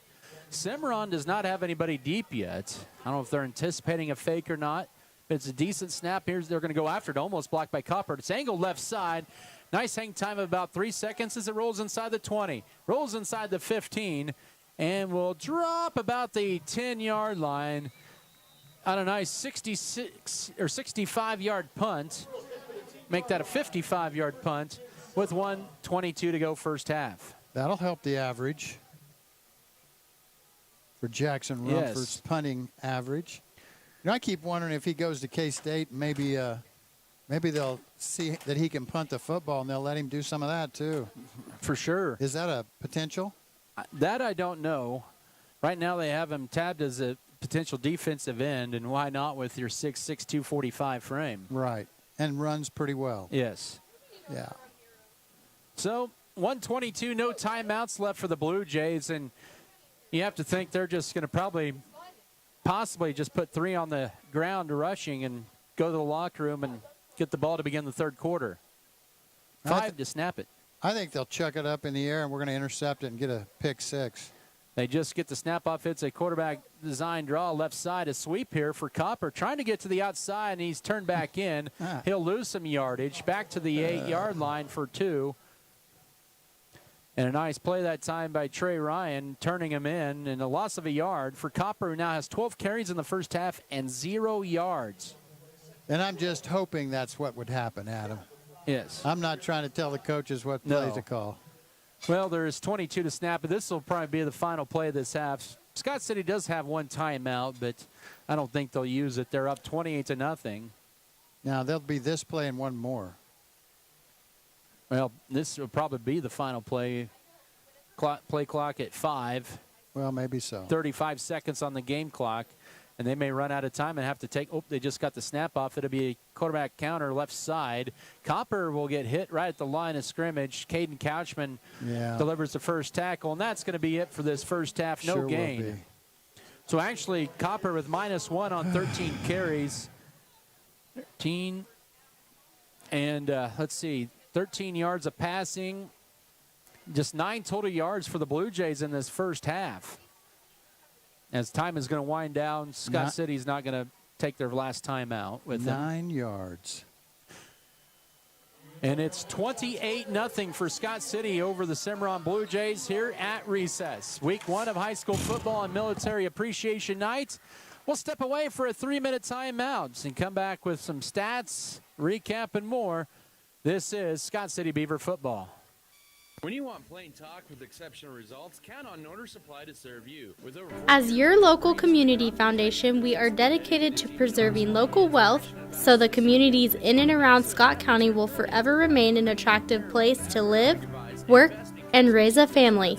We respond to the needs of our community through grant making, scholarships, and other special projects. Visit us online at scottcf.org. This evening's performance features Twist and Shout, the music behind the epic parade dance scene in the classic 80s movie, Ferris Bueller's Day Off. Is crowd up? Okay, Caden, don't move.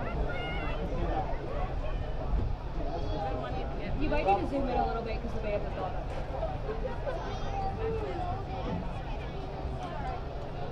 It's okay.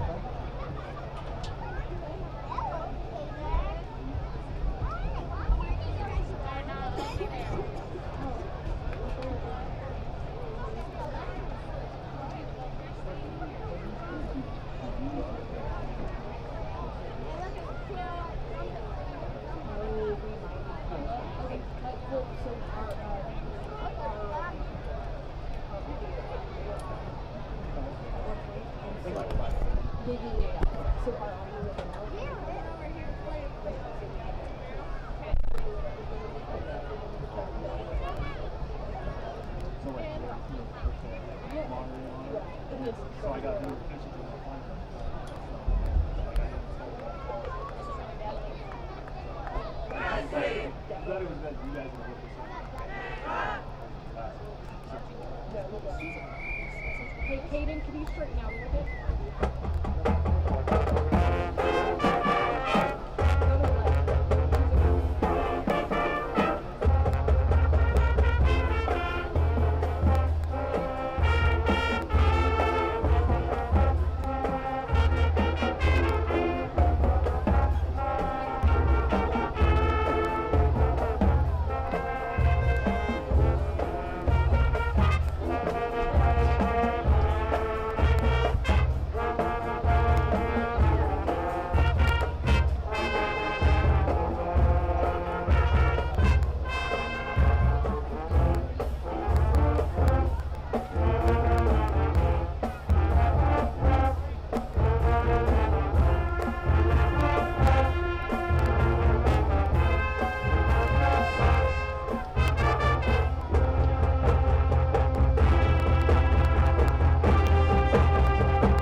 Kickoff return from Brooks Bailey. 12 seconds into the season, Jackson Rumford's PAT made it 7-0 after a 3-and-out for the Blue Jays. It was a drive of a 5 or 6 plays, 45 yards in 90 seconds, and a 1-yard Kelton Cook run. Jackson Rumford's extra point made it 14-0 with 7:56 to go first quarter. Scott City would turn the ball over in downs, and then the next drive, or correction, on a second series, I should say, they went 5 plays, 52 yards, and 240. It was a Caden Couchman 1-yard run, and Jackson Rumford's extra point made it 21-0 After a turnover downs in the first minute of the second quarter, Scott City on their next series would go, after the catchment INT, would go 3 plays and 14 yards in a minute 25, and it was Kevin Wiebe with his first varsity touchdown from a yard out, and the Rumford PAT made it 28-0 with 8:37 to go second quarter. Scott City would have one more possession after they forced Cimarron on a turnover and downs on 4th down at the 31-yard line of Scott City.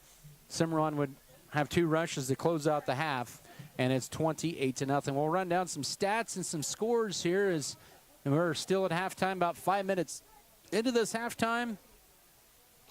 Really kind of lopsided the stats. The yards, we'll get to that here in a little bit. But 28-0, Scott City with the lead at the break. We'll come back in 3 minutes with more of your halftime show, once again presented by Precision Ag and Seed. This is Scott City Beaver Football. Deckmart Furniture and Appliance in Scott City continues adding new items. Not only have they added new small appliances from GE, they now have the comfortable Sealy memory foam pillow. Oh, and don't forget to check out their new home decor. Come in and see their top lines of furniture and appliance from Lazy Boy, Sealy, GE, and Speed Queen. Deckmart Furniture and Appliance has 2 floors of quality furniture and appliances for every room of your home. Stop and see what's arriving daily at Deckmart Furniture and Appliance on Main Street in downtown Scott City, where they service what they sell.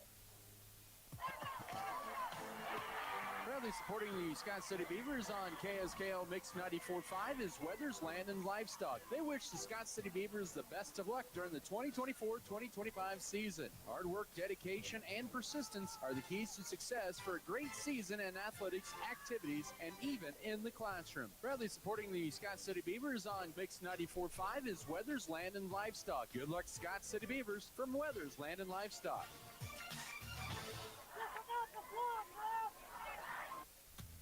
The Scott Recreation Commission invites you to come get fit. Fitness Center, no matter where your focus is. The Scott Recreation Commission features a wide variety of fitness activities, including free weights and cardio. With affordable membership, you're able to access not only the fitness.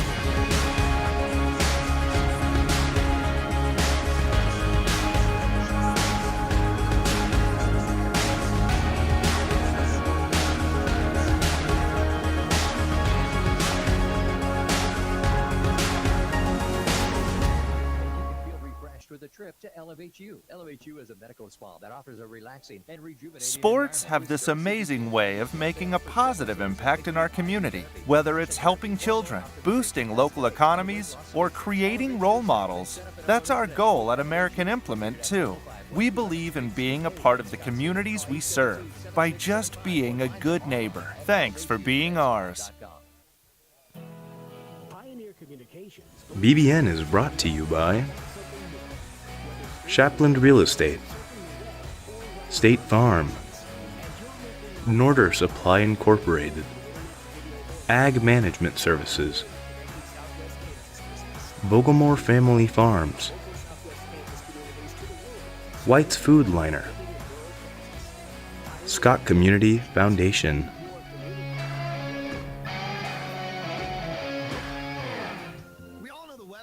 Kansas changes daily, and that's why your Ream specialist, Faro Heating and Cooling, is there for prompt quality service. Faro Heating and Cooling services all brands for tube heaters, gas fireplaces, gas piping, and sheet metal. They service for both residential and commercial units. For repairs or estimates, call 620-872-3508 or visit them at 910 West 5th Street in Scott City. Faro Heating and Cooling proudly supports the Scott City Beavers.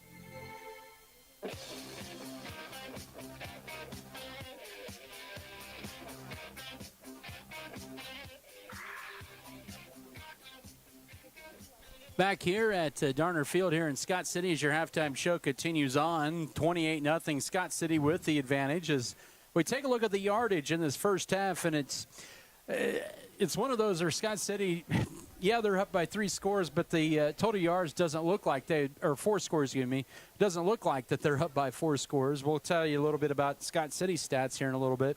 Cimarron, they only have a net 9 yards of offense in the first half. That's crazy. It is. They're -4 in the rushing. Trace Copper after that one big sack, and then a couple of 2-yard losses, or a couple of yard loss there. He has 13 carries for -1 yard in the first half. McCoy Nash had 3 carries for -3. Alex Schlescher had 1 carry that netted nothing. Trace Copper, 1 of 6 passing with an interception for -2 yards. And then it was Dorman on the little wide receiver pass for 15 yards. Went to Adonis Batman, the tight end.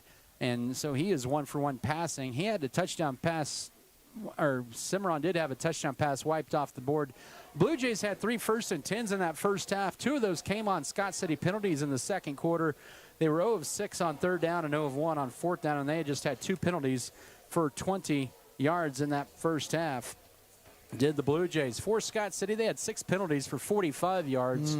A lot of self-inflicted penalties in that first half. They had 140 yards of offense in the first half, which, I mean, it's a lot of short field. Yes. And that's the cause of it, but it's pretty balanced. Camden Vogelmore went 6 for 10 for 140 yards in that first half through the air. 76 yards, 6 of 10 passing. 32 for Kelton Cook on a reception, 23 on 2 for Rumford. Brooks Bailey 2 for 12, Peyton Bergner 1 for 9. And then rushing, Alex Tarango has 4 carries for 25 yards. Caden Couchman 2 for 15. Camden Vogelmore 2 for 11. Kelton Cook 4 for 12 in a score. And Kevin Wiebe 100% efficiency with a carry for a yard touchdown. And even though it's only 13 carries for 64 yards, still 5 yards a carry, that's still pretty good. Yeah, it is. Well, and Adam, I felt like coming into the game, this season, I felt like we were going to throw the ball more, and we have. In my mind, we're getting bigger yardage. Although, Brooks Bailey, he takes that kickoff back for a touchdown, and then after that, we had the field position pretty much the whole game, or the first half here. So, like you said, it made short field going in for scores. And that's one reason why we don't have so much yardage. Oh, for sure. So that's the yardage here. We'll get to some more scores here in a little bit here. Once again, next week, Scott City will be at Ray to take on the Eagles. They are a preseason ranked #1 team in Colorado in Class 1A. So that's going to be a good challenge. We'll have a score update on them here in a little bit here as well. And then in 2 weeks, it'll be Hoisington coming to Scott City. They're the defending 2A runners-up. So after tonight, it's going to get pretty tough sledding here in weeks 2 or 3. But that's what Scott City needs early on in the season. We do. We need to be pushed a little bit. And I think Ray's got almost their entire team back from a year ago, where, like you said, they took second in 1A. And their enrollment thing is different than ours. Yep. We would be a 1A or maybe a 2A out there. So it isn't like we are, we're double their enrollment. That's not the case. And Hoisington, we used to play them in football, and it's nice to see them back on the schedule. They got Zach Baird, who played football at KU.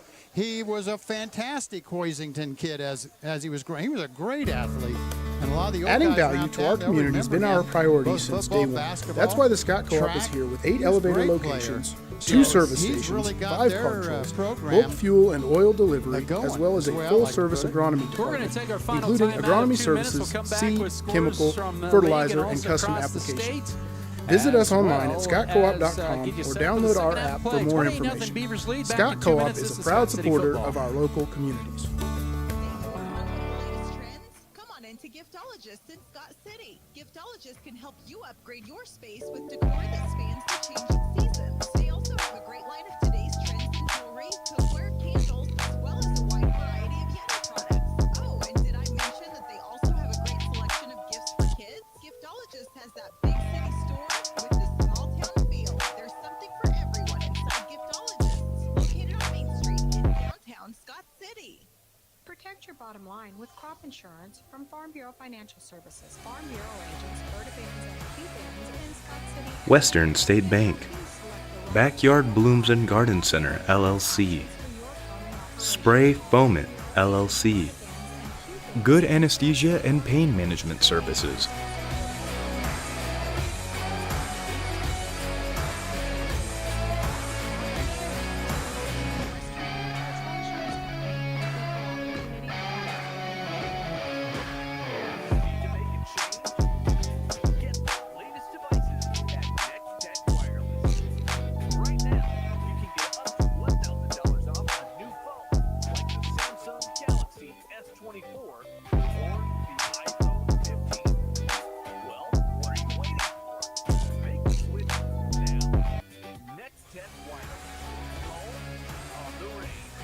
Western State Bank, Backyard Blooms and Garden Center, LLC, Spray Foamit, LLC, Good Anesthesia and Pain Management Services,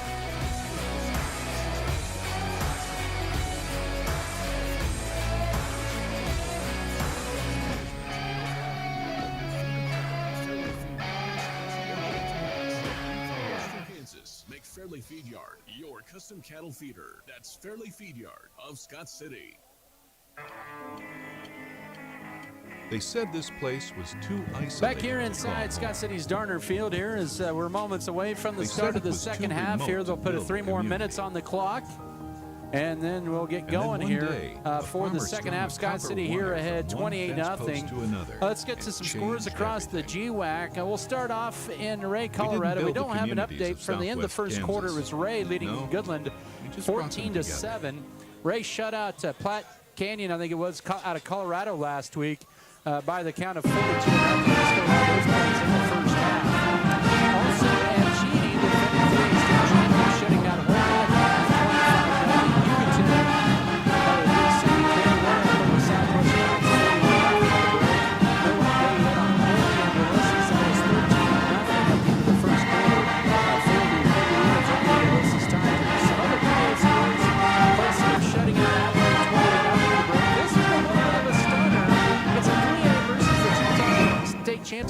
At American Implement, we know that our farmers and ranchers are getting up and going to work every morning to provide food, fuel, and fiber for the world.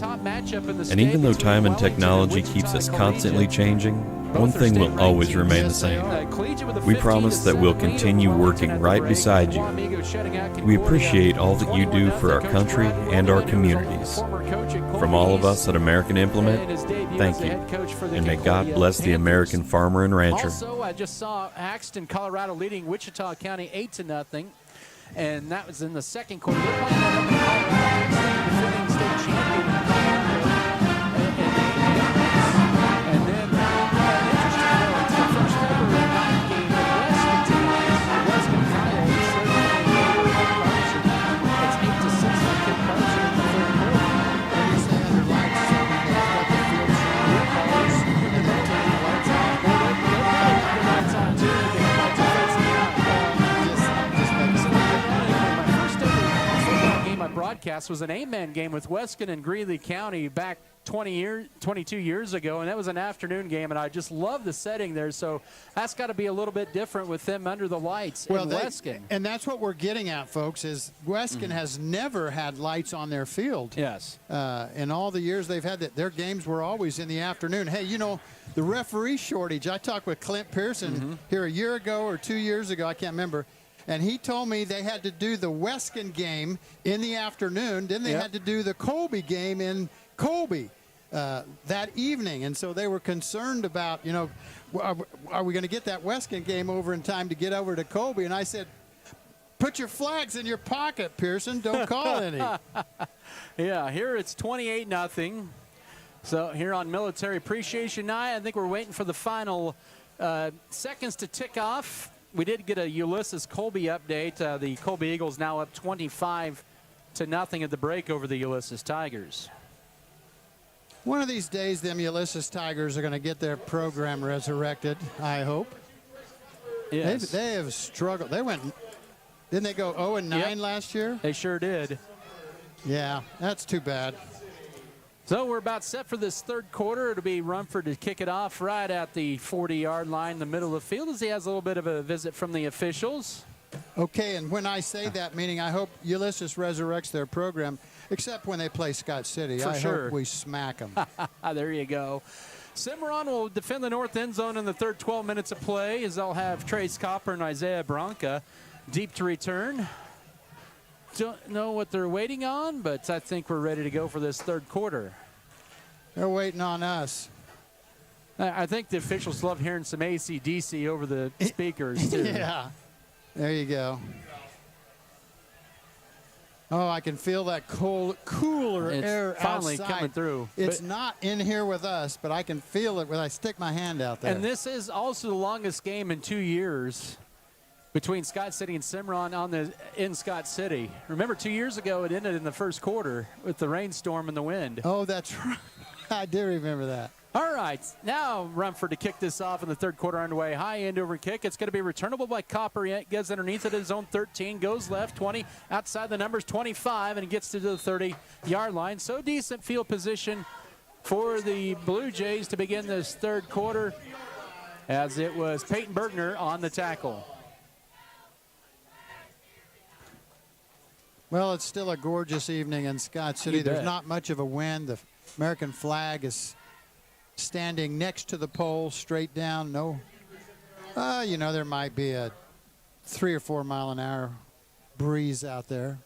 Beautiful evening to be outside. Absolutely. 30-yard line right hash mark is Cimarron or lineup trips to the right, one receiver to the left. One in the backfield. It's at Dorman, who's going to be at quarterback. He'll send Copper in motion. They'll swing it out to him backward lateral. He reels it in, and now he's going to try to step up. He throws it wide down the field, and it's going to be incomplete, underthrown. The intended receiver was going to be, that time, Isaiah Bronk at the 40-yard line. Scott City let him get behind him again, and it's 2nd and 10, but little trickery that time by Cimarron. Copper made a great catch on that first lateral to him, and I would have thought he could have thrown that further. That receiver was wide. He was wide open until he threw the ball. Then it was underthrown.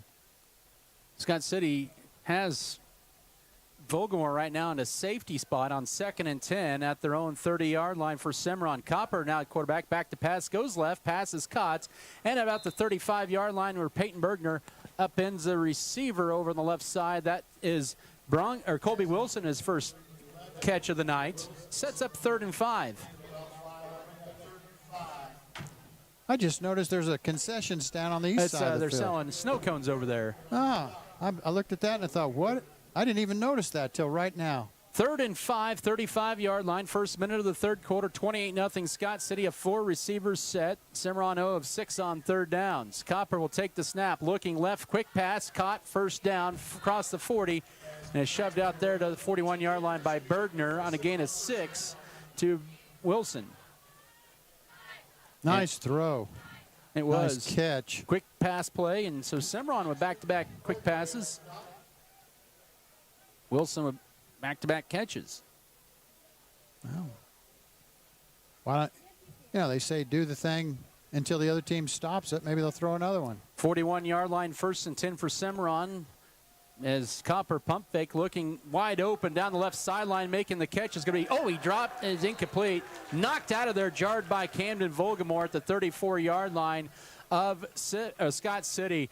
Wilson was streaking down the left sideline in front of the Cimarron bench, had the catch, and then Vogelmore jarred it furiously, 2nd and 10.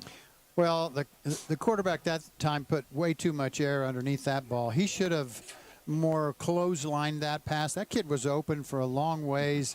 If he would have got the ball to him quicker, that would have been easily a caught catch. We've had all passes here in this third quarter for the Blue Jays, 4 of them. They're 2 of 4. All by Copper. 2nd down and 10. Pump fakes. Look, now rolling to his left as the pocket collapses. Now he's all the way back to his own 23-yard line. He's going to try to tuck it up and make something out of nothing. He's got blockers left side, 45, and he's escorted out of bounds. Makes nothing out of something to the 47-yard line for a gain of 6 when he was contained about 6 yards behind the line of scrimmage. He is very elusive, very fast. I don't know how he gets away from our guys. Just quick feet. Now, the Ray quarterback, wasn't he a year ago? Didn't he run around like that too? Like that, and they're going to run a lot of that single wing stuff too next week. Yeah. So very similar situations, all about containment. Yep. Cimarron, stay at home. They're going to they've committed or have converted 1 third down already on this drive. This one's a little shorter, 3rd and 4 at their own 47. Scott City brings the blitz, picked up, pass caught, and it's going to be enough for a first down for Isaiah Bronca's first catch as he takes it across midfield and into the Beaver territory. Right at the first down, sticks to the 49-yard line for 4. So Cimarron, something going here. At the 49-yard line. Well, they had the ball at the center of the field, and the refs then, he was going to throw it to the sideline, and he threw it into the Cimarron football players, and then they had to get it and put it on the sideline. I don't know what that was all about. With Bronca getting knocked out of bounds, it stops the clock with 10:41 in this third quarter. 6 dropbacks here in this third quarter, and this one's going to be an option pitch right side to McCoy Nash. The right side gets knocked in the back by Jackson Rumford, but falls forward for 3 to the 46-yard line. A good job by Brody Holstein also to turn him in. Second down and about 7 coming up here. That was quite a hit. Rumford put on that Cimarron running back. Ooh, hit him in the back, knocked him completely off his feet. Not quite the hit he had on the Andale quarterback a year ago, but it's up there. Oh, yeah, I do remember that. Right hash mark toward the Scott City bench. Second down, trips to the left, 1 to the right for the Blue Jays. 2 minutes into this third quarter, 28-0 Scott City lead as Bronca goes in motion from left to right. 7 to snap it as Copper has a pistol back in McCoy Nash. Back to pass is Copper. Sets up, has all kinds of time. Now he's just going to step up and try to run it. He'll throw it late and finds the open receiver, Alex Schlesinger, for a first down inside the 35 and down to the 31-yard line for 15 more. He was very patient, and the secondary broke down in a wide-open play in 1st and 10. He was awful close to the line of scrimmage, too. Yes, he was. That's the Blue Jays' third first down on this drive. That one good for 15 yards. And they have completed 3 passes on this drive. And on 1st and 10, they'll have it at the Scott City 31 on their opening drive of the third quarter, down to the Beavers 28-0. 4 receivers set. Scott City showing blitz, some movement across, and I think it might have been Cimarron who may have flinched early. Scott City anyways pointing it that way. I call that in the neutral zone by Scott City. I think it might have been in the neutral zone, but we'll see here. They're discussing it. It's a long discussion here. It is. And dead ball, yep, encroachment Scott City. Yeah, I think we caused the problem. Scott City also trying some different things we knew they would coming in, moving Bergner over as a corner, putting Volgamore as a safety, just trying some different things. Yep. And it's make that 1st and 5 of the 26-yard line with 9:10 to go third quarter. This will be the 9th play of the drive for the Blue Jays. One of their more impressive drives of the night. Swinging out left. Pass going to be caught for a first down. 20, 15, and leveled that time by Volgamore at the 10-yard line is Isaiah Bronca for a gain of about 16 yards, and it's going to bring up 1st and 10 at just outside the 10. Nice toss, nice catch. And we were just a step behind covering that kid. And good drive here for the Blue Jays to begin this second half as they have it just outside the 10-yard line with 8:45 to go third quarter, trailing 28-0. They they can still get a first down. Even the ball is resting in between the 11 and 10-yard line. They can get a first down without a touchdown. They are going to have a delay of game here. The play clock ran out, and there is the delay of game, and that'll back him up 5. Get it to the 11-yard line, 10-yard line, and you have a delay of game. Oh, brother. 1st and 15 from just outside the 15. So Cimarron, this is their second trip into the red zone tonight. Did he call timeout? No, he didn't call timeout. Flax is clear out there. He's probably giving him a new play here. Casey Flax, his 3rd season. His dad, the longtime coach at Trigo, and then now was over at St. Mary's, and now the AD over there. In fact, they're both ADs at their respective schools. 1st and 15. Here's a sweep left side by Copper. He'll turn it up, and he'll get back to near the original line of scrimmage. They'll say he's down at the 11-yard or 12-yard line. Gain of 4 on first down. Second down and about 11 coming up. Nothing fancy about that. That was just a quarterback keep rolling around the left side. Man, they've had the best success throwing the football. You'd think they sure have. You'd think they'd go back to throwing the football. Taking a long time to here. get these plays in. Well, when you're down big and you're a big underdog, that's what you do. Second down and 11. I believe he called timeout. He sure did. We'll take it as well here with 7:23 here in period 3. It's 28-0 for Scott City. Cimarron with their opening drive. Still the second half back in 30 seconds. This is Beaver Football. Shells, Flowers, and More in Scott City is your full-service florist that provides custom floral arrangements and great gift ideas for anyone. Stop in and see what they offer, including jewelry, snack mixes, baby gifts, balloons, baptismals, flavored coffees, and so much more. At Axis Seed Red Barn, we're committed to dialing in the data for your farming success. Our corn hybrids offer exceptional drought tolerance and impressive ear flex, ensuring a profitable harvest. Proudly local, yet backed by a national brand, we deliver top-tier seeds with a personal touch. And as always, we're here to support our community, cheering on the Beavers. Axis Seed, where data meets dedication. We stay hydrated in the booth once again this year with high-quality H2O from Z Bottling in Scott City. Premium purified drinking water. Z Bottling. Go grab you a bottle today of water there, and 5-gallon, 1 gallon, or a case of it. Z Bottling. Yeah, I got mine. I'm taking a shot right now. There you go. After our play will resume here with 2nd and 11 for the Blue Jays of Cimarron at the Scott City 12. 7:23 to go. This is their opening drive as they will send Copper in motion. Dorman in the quarterback spot. He'll get the backward lateral. It's going to be a halfback pass. Copper still rolling to his right. Now has to step up, and he is going to be brought down at the 16-yard line by Jackson Rumford, his first sack of the year. And that is a loss on the play of 4 yards, setting up 3rd and about 15. He should have thrown the ball back across the field to that number 4. He's standing over there all by himself. Well, when you see 6'6", 245 running at you, it makes you think a little bit more and distracts you. Yeah, that did. I wouldn't want to cover as a defensive back, Jackson, and I wouldn't want him hitting me if I had the football. Scott City brings in Blaze Gossman for a little pass rush on 3rd down and 15 from the 16, nearly halfway through this opening, or the third quarter, excuse me. Copper back to pass. He'll throw it left side. This is going to be easily picked off by Holstein. His first career interception, and he runs out of bounds to the 6. It was a ball that was thrown wide left, and it is an interception for Scott City as they're +2 in the turnovers tonight. Cimarron's receiver went to the inside, and the ball was thrown to the outside over by the sideline, and the Scott City defender, Holstein, he just followed the ball. And the receiver, he kept going into the end zone. He never knew where the ball was. Scott City can get some nice yardage on this opening drive of their second half with 6:25 to go. So a drive that goes 5.5 minutes plus for, 5.5 minutes plus for Cimarron ends up in a pick.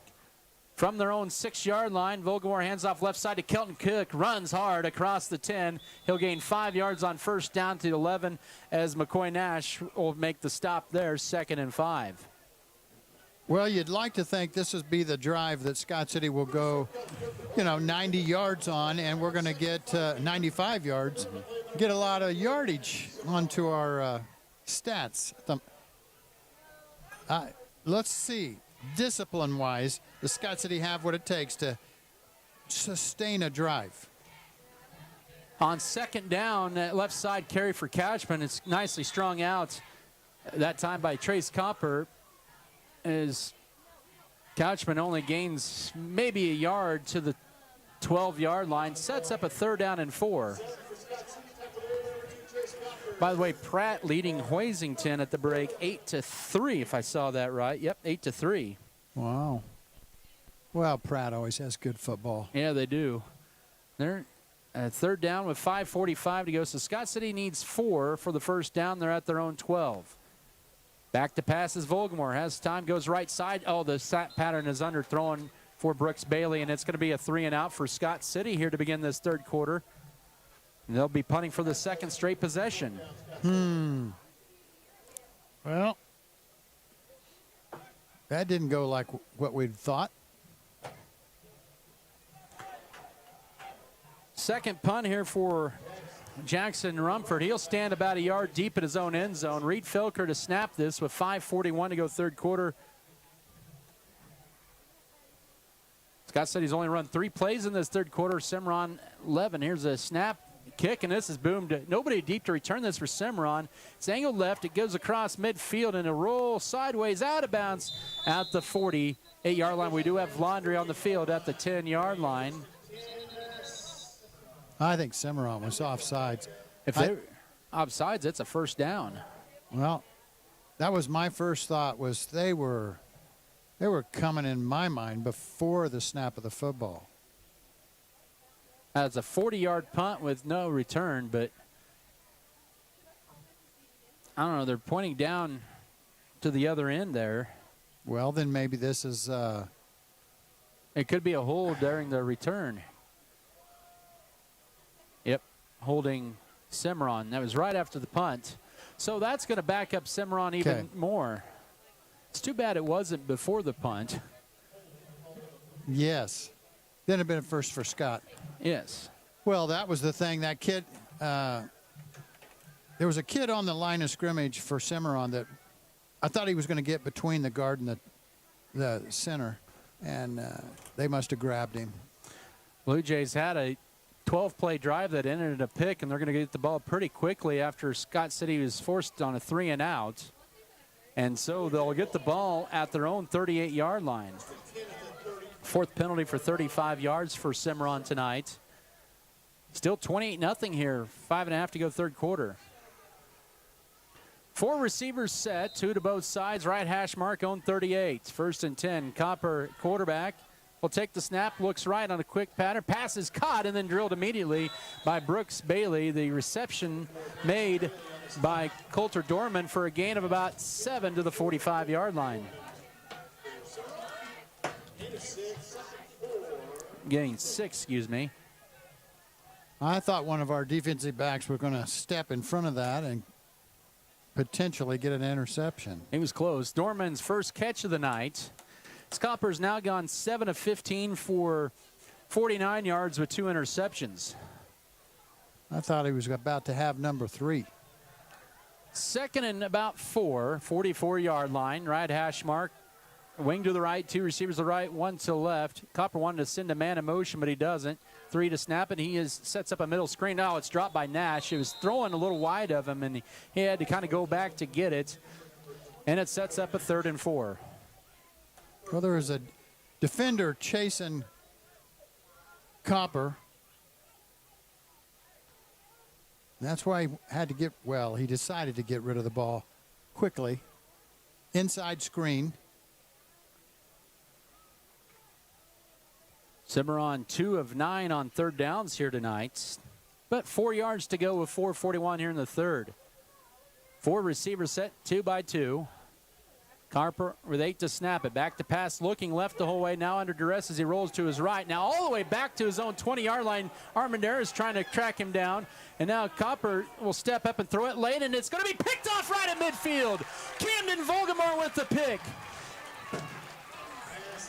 That is his 4th career interception, and Scott City with 3 Oskies tonight. We do have a late flag holding. Cimarron declined the penalty. And Armendariz is exhausted as he walks off the bench or off the field. He really ran a race trying to run down Copper.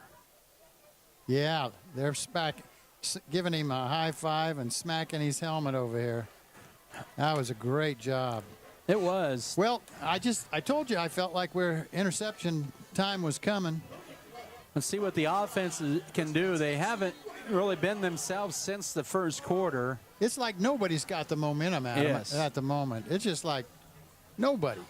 Scott City needs to grab it by the tail and keep it. Ball's at the 49 in their own territory. Kelton Cook on first down upended as he makes it across into Cimarron territory by McCoy Nash's 6 carry, good for 19 yards. Makes it 2nd and 8, Blue Jay 49-yard line.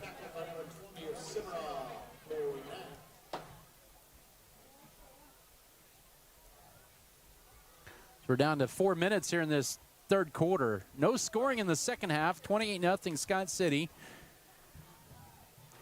Their 3 offensive touchdowns have all come on 1-yard rushes. Scott City will put 2 receivers to the left, a wing to the left is Wiebe, 1 receiver to the right. Second down, Vogelmoor back to pass. Has time. Now sets up in the middle for Rumford. Has the catch at the 45 and hanging on to a leg there. And a nice job by Seifert at the 44 for 5 more, setting up 3rd and 3.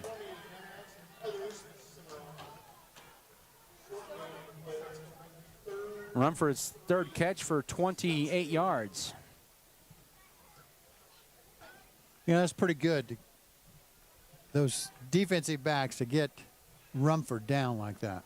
3rd and 3. Scott City just 1 of 3 on third downs as we approach 3 minutes ago. It's going to be counter fumbled, but picked up, and it's going to be for first down to the 40-yard line. Good job that time by Caden Couchman. It was fumbled, but he picks it up and rumbles for 4 yards and a Scott City first down. That's that inside reverse, and the ball between the quarterback and the running back was fumbled. It was on the turf, and Couchman just picked it up and continued the run. It was a halfback fumble Ruski there. Yeah. 40-yard line. Here's Kevin Wiebe with the second carry of the night. Inside the 35, he is near a first down to near the 30-yard line.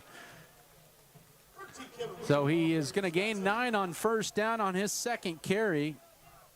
You know, my thought on that, he actually got tackled, but I don't think his knees, nothing ever touched the ground. Then he rolled over the top of them guys, and he ended up in first and 10 territory. But they moved that ball back a yard and a half, or a yard. You know, on TV, you see that stuff all the time, and they don't count them until they touch the turf. 5th play of the drive for Scott City at the 31-yard line. Here's Couchman left side, a lot of room left side, bounces it outside, trying to. He's got the first down as he gets shoved out of bounds at the 20-yard line. Tackle or pusher out of bounds that time made by Colby Wilson on a gain of 11 and a Beaver 1st and 10. Why did they not stop the clock with him going out of bounds? The forward progress was stopped inbounds, I think is what they're saying.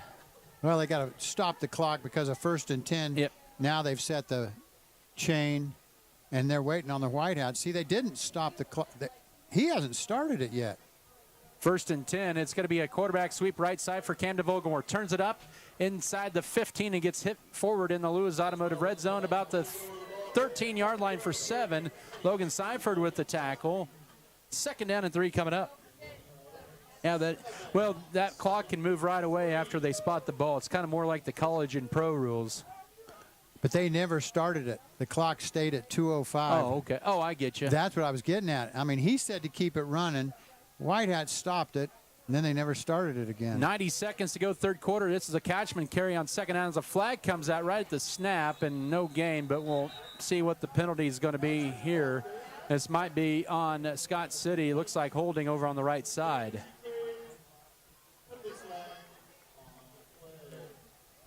And that'll be Scott City's 8th penalty of the night for 60 yards. And it'll set up a 2nd down and about 13. From the 23-yard line. Late third quarter, no scoring here in this period. It's crazy. Yeah. 28-0 is your score. From the 23, 2nd and 13. Rumford will be split wide to the left, Bailey to the right. 2 wing set up, the pistol wing T. Back to pass is Vogelmoor looking left all the way for Rumford into double coverage, but he will almost make a one-handed grab. He couldn't quite reel it in as Vogelmoor split the 2 defenders, and Rumford frustrated himself for not reeling in the grab, but it's going to bring up 3rd down and long. Wow. We have not seen Alex Tarango in this third quarter. He is on the sideline with a helmet on, but hopefully he's going to be okay. Something happened to him? I don't know. Well, I see him down there. Yeah, but he's got his helmet on. 1:10 to go here in this third quarter. Scott City, 2 of 5 on third downs. This will be play number 8 of the drive, leading 28-0 late third. Of the 23 of Cimarron, middle of the field. Vogelmoor will roll to his left this time on a blitz. Cimarron, and now he gets hits. He throws it, finds, through the hands of Couchman at the 8-yard line and is planted, and then it'll bring up 4th down. Oh, brother, that was a great throw. Under pressure. Vogelmoor on target. Ball dropped. And we're going to see the field goal unit come out here. So this will be a 41-yard field goal for A 40-yard field goal, excuse me. Well, if he kicks it the way he can, we know he can make it. Make it a 41. Brooks Bailey will be the holder. Felker will be the snapper. This is from the middle of the field. His career long was a 38-yarder last year at Goodland. 39-yarder with 1 minute to go, third quarter. Kick is high, and I think he missed it wide right, and he did. So we remain at 28-0, and I tell you what, even though there's no score in the second half, Cimarron has to feel like they've won the third quarter. Oh, absolutely. I agree with that totally. So the holding call on Scott City ended that good drive that started at their own 49, and they were inside the 15 and we're backed up to the 23-yard line with 58 seconds to go, third quarter. Oh. And the Blue Jays will take over at their own 20. Well, the defense keeps stopping Cimarron. I guess we can say that's definitely a positive. Brody Holstein getting a lot of playing time here tonight at the Rover Bandit position. We're going to have an official timeout here. Cimarron has to burn a timeout, and they're down to one left in the ball game. We'll take a quick break as well with 58 seconds to go, third quarter. 28-0. Scott City, your score back in 30 seconds. This is Beaver Football. Know how they say the most important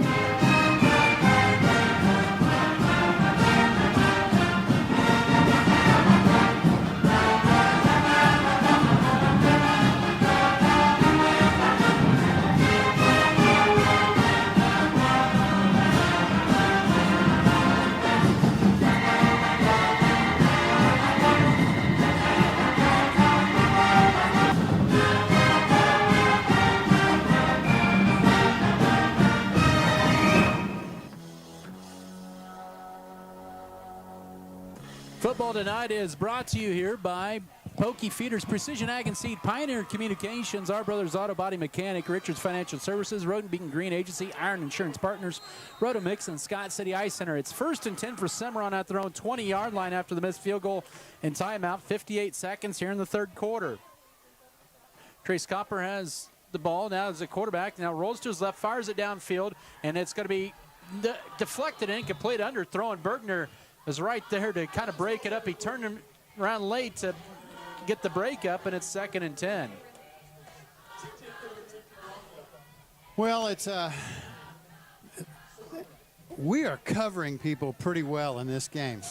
They've had some openings, but the ball has been underthrown because it's been thrown so late. And we're lucky and fortunate, Scott City is, that that's been happening. Because, but I've been watching, I think we're playing a lot of man-to-man defense, I think, on these outsides. And in the second half, it's been Bergner and Bailey, the corners, and the safety, Vogelmar on second down. Copper has all kinds of time now, late rush, and off the right side. Now up the middle, 25, first down 30 for Trace Copper, and he'll take it for 15 yards to the 35-yard line. Camden Vogelmar with the tackle, but Copper's best run of the night for 15 yards gets the Blue Jays the first down. That kid, his lateral movement, I mean, when he decides there's a guy there to tackle him, he just takes a step, goes left, and steps around him. It's like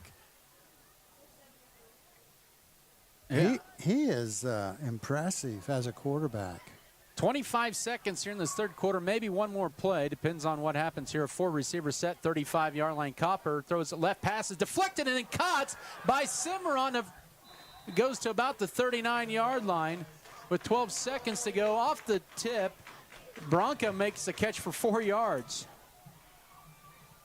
Well, we almost had the INT or the knockdown because we got the tip, but the tip then went to the other receiver that was behind the first receiver. So we're going to go to the fourth quarter. It's 2nd and 6 for Cimarron. No scoring in the third quarter. It's 28-0 Scott City heading to the fourth. Back in a minute. This is Beaver Football. Furrow Heating and Cooling of Scott City is a proud sponsor of Beaver activities. Brent and Angie take pride in helping our activities and support our students 100%. They can also help you with any heating and cooling needs that you have. Give Faroe Heating and Cooling a call at 620-872-3508 and see if they can help you with your needs today. Farm Bureau Life Insurance Company, Farm Bureau Property and Casualty Insurance Company. BBN is brought to you by Lone Tree Farms, J&R, Nextech Wireless, Pioneer Communications, S&T. Below an amount that you have chosen. Send notifications when your statement is available and when your loan payment is due. Don't forget about online bill paying. Check it out at fmbscott.com or come see us at First National Bank of Scott City. Member FDIC and Equal Housing Lender. 20 the fourth quarter, 2nd and 6 for Cimarron as play resumes. They flip sides of the field, left hash mark, 39-yard line of the Blue Jays for Cimarron. Copper back to pass on 2nd down, looks right, will swing it out on the wheel pattern. The pass is going to be deflected up in the air. And did he make the catch? A second deflected catch by Cimarron in as many possessions, this time by Dorman for 5 yards, setting up a 3rd and 1. The ball was knocked up into the air by the defender and the offensive kid, and the ball goes up in the air. Both of them fall to the turf, and the ball falls in the lap of the Cimarron receiver who catches the football. They're going to give him the first down. They give him an extra yard on that to the 45-yard line. I thought that was nice of him. Yeah. I don't think he got that far, but No, he did didn't. catch the ball. Good play by Bergner, but good concentration by Dorman. It's 1st and 10, 45-yard line, first minute of the fourth quarter, wide snap, but now blitz. Here's a pass thrown out and incomplete by Copper. How about he threw the ball away? Yep, and that time the blitz in that time by Trey Ryan and Case Armendariz. 2nd down coming up as he is 9 for 21 passing for 59 yards and 3 interceptions. Well, he did throw it past the line of scrimmage, so I don't know. He had no receiver in the area. Boy, we blitzed a lot of guys that time.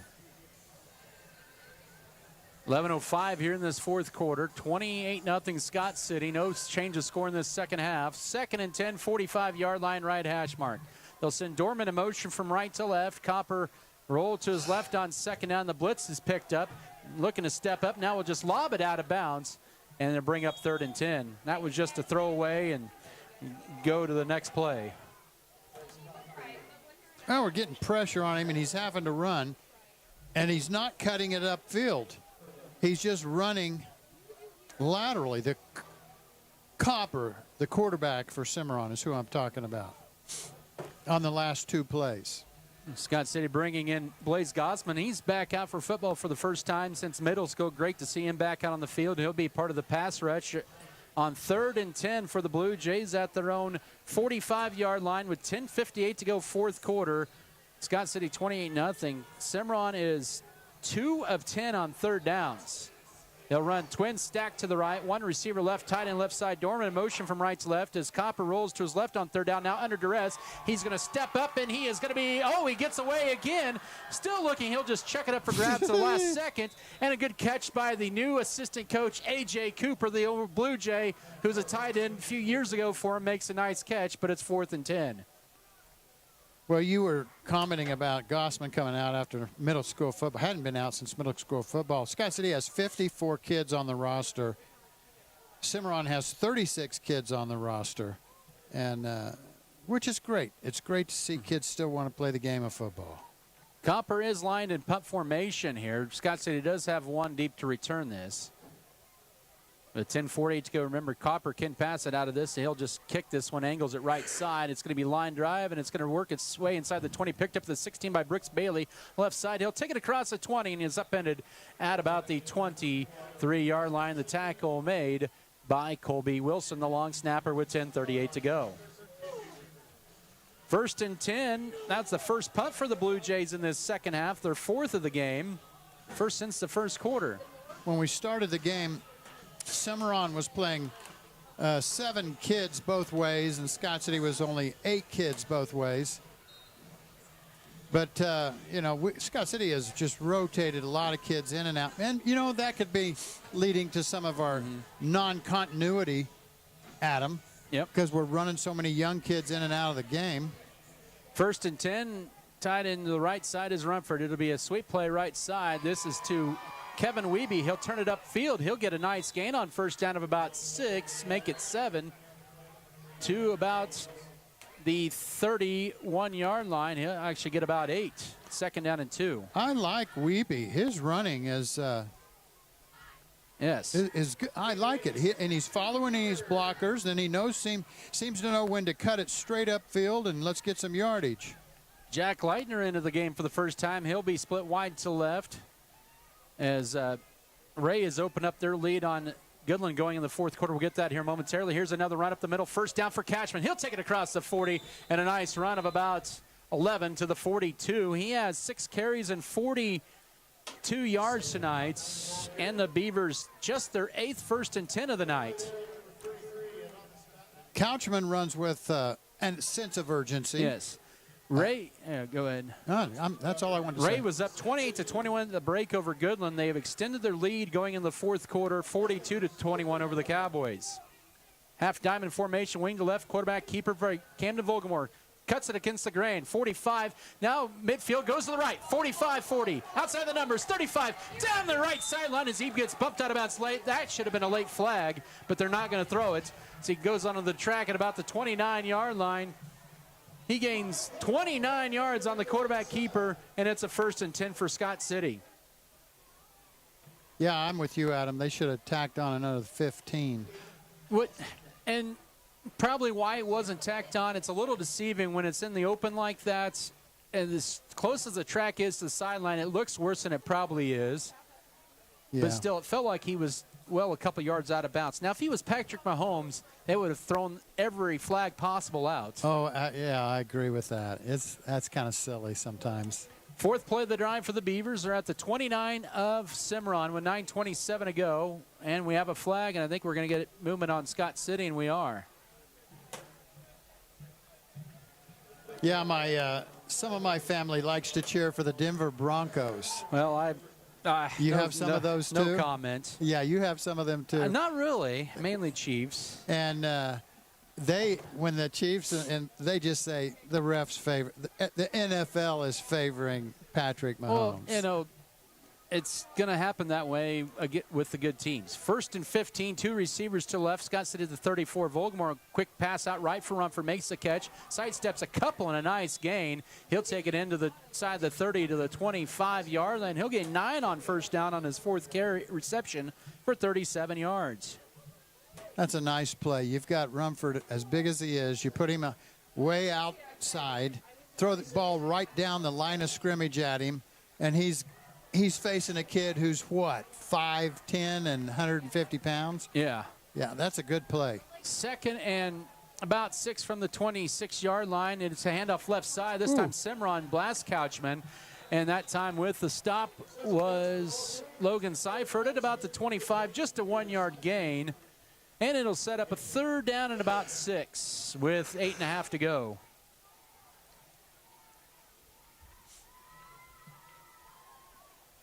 Well, I'm sure Coach would like to see this offense put the ball in the end zone. Scott City just 2 of 6 on 3rd downs here tonight. They are 0 of 1 on 4th down. They'll send a man in motion. It'll be an option keeper. Volgamore has it, turns it upfield inside the 20, has a first down as he drags a Blue Jay to the 15-yard line on a gain of 10 on 3rd and 6. He's the leading rusher tonight with 5 carries and 57 yards. And Scott City now with 10 1st and 10s.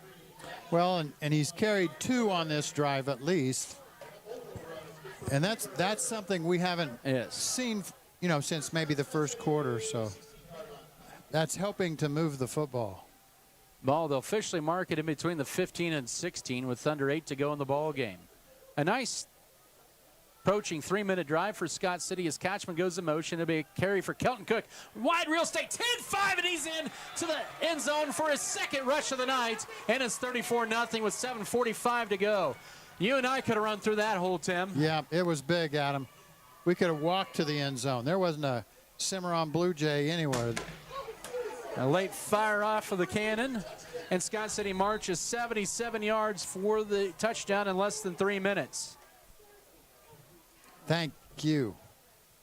6-play, 77-yard drive. Bailey to hold it for Rumford, and that kick is into the night and about halfway into his backyard, and it's 35-0. Yeah, he does live south of the football field. Yes, he does. 7:45 to go, fourth quarter. We'll come back in 30 seconds for the kickoff. This is Beaver Football. At Access Seed Red Barn, we're committed to dialing in the data.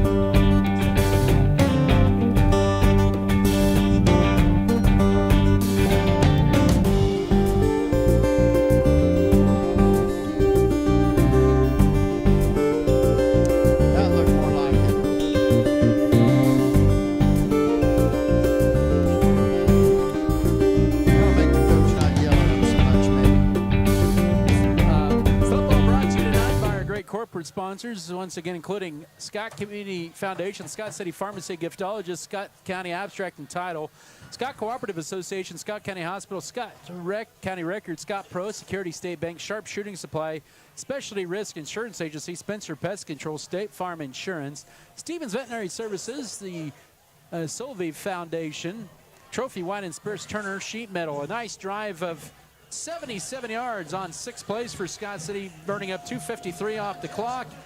A 16-yard run for Kelton Cook, who has 2 touchdowns tonight. And Rumford's 5th PAT made it 35-0. Here's the kick. It's a lower wobbly kick. It'll roll inside the 5, or right to the 5, and taken by Brunk at the 5, 10, outside 15, 20, 25, 30, 35, and Rumford will shove him out near the 40-yard line. So a nice return for the Blue Jays with 7:37 to go. That's not a good thing. Well, I think there's a lot of newer kids in on that kickoff team for Scott City as well. Yeah, and that's true. That's part of it. That could be. But give credit where credit is due, though, too. When they came up to kick that football, I thought, we ought to try an onside kick. They'd never expect it. Yeah. Just for fun to practice that in football game, you know? We always do them when we absolutely need them, and it's always in the playoffs, it seems like. Pistol set up with a 3-receiver set, 2 to the right, 1 to left, tight end left on 1st and 10. Here is back to pass. Is Copper under duress, as now in there to try to give chase and escorting him out of bounds. Following him from behind was Mickey Gossman, the 6'3 sophomore in there, as Copper gained about 4 yards to the 46-yard line. So Gossman, and another Gossman. He's got a Copper has a different speed, don't he? Yes, he does. He's got one. He got a couple of speeds, 1st, 2nd, and 3rd. I'm telling you, when he can just run away from kids. Scott City starting to sub some more of the key players out. They put Bergner back at safety. Matthew Wheeler in. Also, looks like trying to go back in at corner, so that's a good sign to see. And 2nd down, pump fake. Now all kinds of time. There's a flag for a holding. That was an easy one, and Copper just has to toss it out of bounds. As that time, the defensive end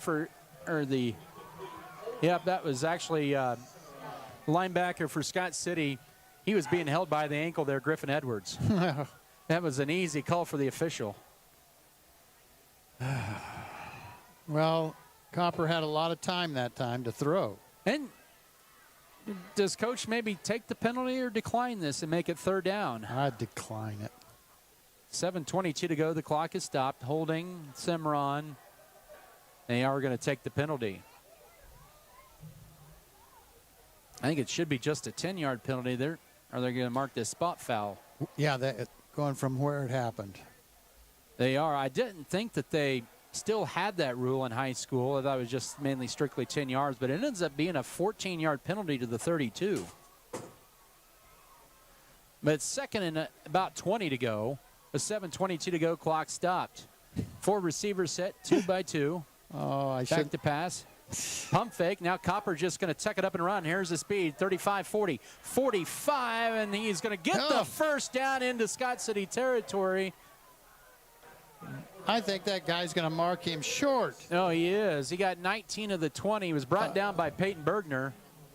Oh, they should move that up. He got that 1st and 10. Well, that's a makeup from a first down they gave him earlier. Well, okay, I agree with that. 3rd and a yard is racing off is Caleb Beaton. You know, I was going to say something about the officials, but you know what? I learned my lesson when Keisha called you one year and said, Tim, watch what you say on the radio. So no snacks for you now. I'll keep my mouth quiet. Anyways, I'll tell you afterwards. But, you know, they've done a pretty good job. They're in week 1, too. Yeah. 6:40 to go. Copper back to pass. All kinds of time. Now the pocket collapses. Edwards chasing him back to the 35. He's back inside the 30. And then it's like yakety sacks. There he goes running around, and he tosses it out of bounds. 4th and 1. He was 20. Oh, that's intentional grounding. There's a flag all the way back. It didn't get back to the line of scrimmage, Adam. You're right. And there was nobody over there where he threw the football. All right. Yep, you're right. That was a good call. There surely aren't. Yep. I don't even know. Do they just mark it from the line of scrimmage and 10, 15 That's yards? Loss it down. And yeah. This guy acts like he's going clear back here where the flag is. That's where the ball will be spotted. Oh, my goodness. Loss him down. So it is 4th and about, I would almost say almost Oakley to go. With 6:30 to go, 35-0 Scott City. If that's a spot foul, it's 5 yards and a loss it down, I believe. 5 yards? That's going to be from 25 the yards. So it's going to be marked all the way back to the 19-yard line. That is. The ball was at our 49. Yeah.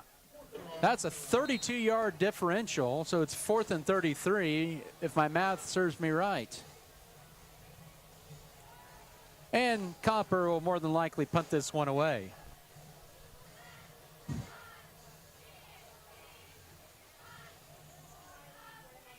And he will boot this inside, from his inside his 10. It's a spiraling kick, and it's going to be Triangle. He muffs it, but picks it up at the 42.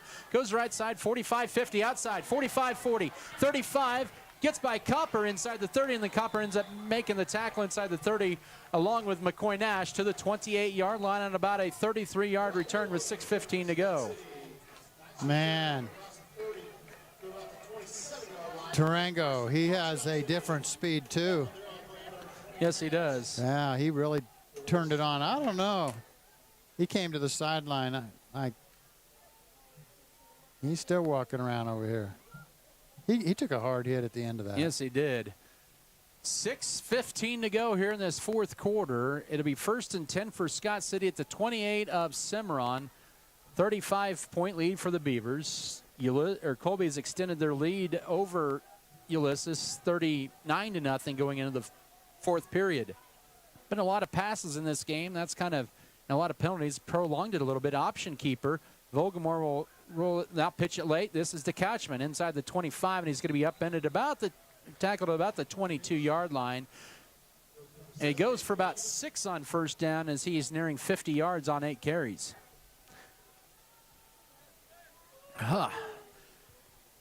This has been a game where Scott City has had 1, 2, 3, 4, 5 different players carry the ball at least 3 times. That's good. Couchman right at 50 yards on 8 carries. I like the idea of him spreading that out. 2nd and 4. 5.5 to go. This time it's Cook up the middle, right side, 1st down to the 17.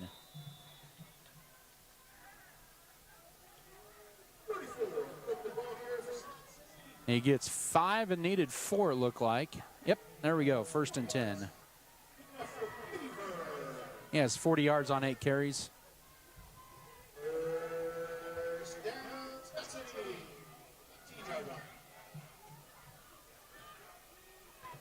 $17-yard line into the Lewis Automotive red zone for Scott City with 5:10 to go in the game. 35-0. It's going to be an option keeper. Volgamore follows his convoy, and he gets double ankle tackled that time by Trace Copper. He's a point guard on the basketball team, but he looked like a wrestler there at the 15, just a gain of a couple. I think that was Metzger, number 2. Let's see, your second down coming up. Oh, I lost my. Yeah. Yep, it is Metzger. You're right there. So that's his first carry. Thank you. Yep, Metzger with 2 yards on that carry. Second down, play fake for Metzger. Throws it out the left. Oh, incomplete. Good spot. We do have a flag on the play. That is the sophomore quarterback, Drew Metzger, 5'10", 147-pounder. As I believe it's a flag on Scott City. Yeah, I didn't see what he called. Probably holding. Beavers with their number 2 mostly in the ball game right now. Get in there, Brody Rios. I believe that's Rios, a freshman. Wheeler in there, a sophomore. Gossman, the junior, in there. That's Blaze Gossman. Jack Leitner was in there. Yep, it's mainly the second. Baylor Vasquez, the right tackle. So it's a holding penalty, makes it second down and long at the 27, second and about 20 with 4:20 to go. 10 penalties for 77 yards for Scott City. They'll split Bergner to the right, wing to the right as well. It'll be a play fake as Metzger rolls to his left, steps up and now under duress. Oh, nice sidestep. He'll throw it late. Nice pass. His first varsity pass is completed, and then a double or plan out of bounds inside the 20. Could have called a flag on that. That was Junior Mesa with the catch. Well, I guess that kid just was finishing his tackle. Yeah. Huh? It's a 7-yard gain to the 20. So Metzger with his first pass completion of his varsity career. Mesa with his first varsity reception and trots off with 3:38 to go.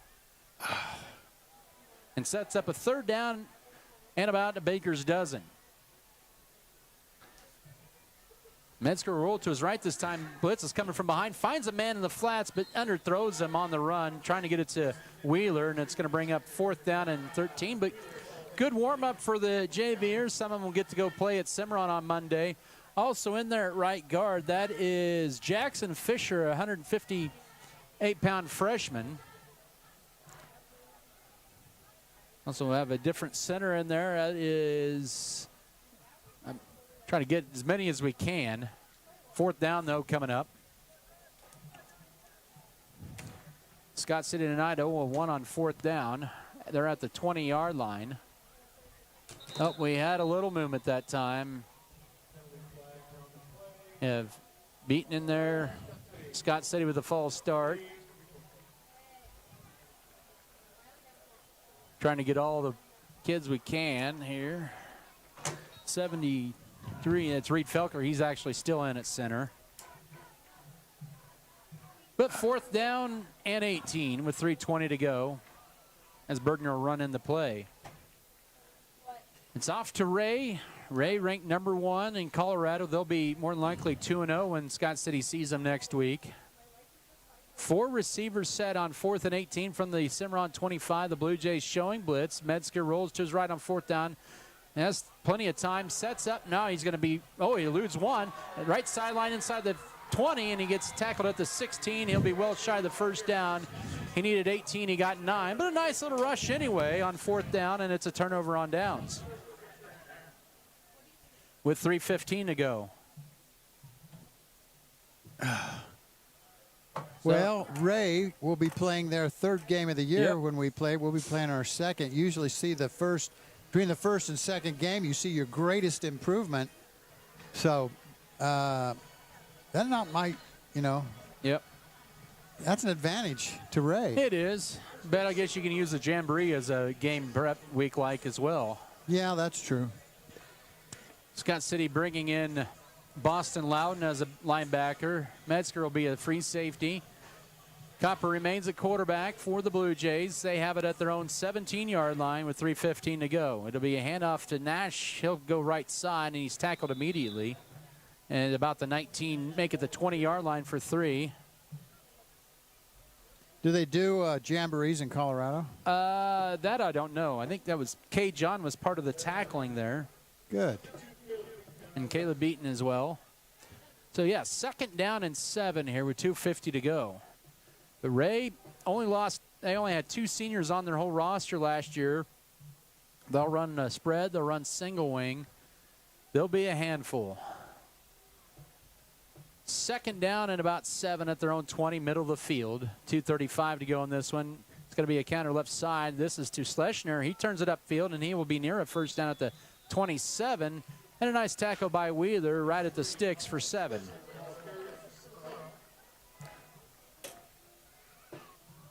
Nope, it'll be it's going to be 3rd and 1. Yep, they say no first downs. A 3rd and a half a yard. Close.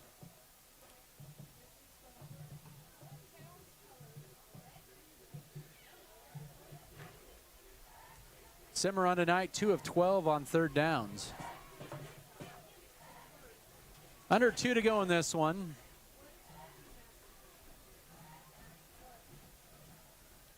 It's going to be a handoff. This is a good hole for Nash. He's got the first down at the 30 and will go forward to about the 31-yard line. Loudon will spin him out of bounds. And that'll be a 1st and 10. Got Mason there at linebacker. Also Kevin Wiebe at a corner spot. So a gain of 4 for Nash as he converts the 1st and 10 there.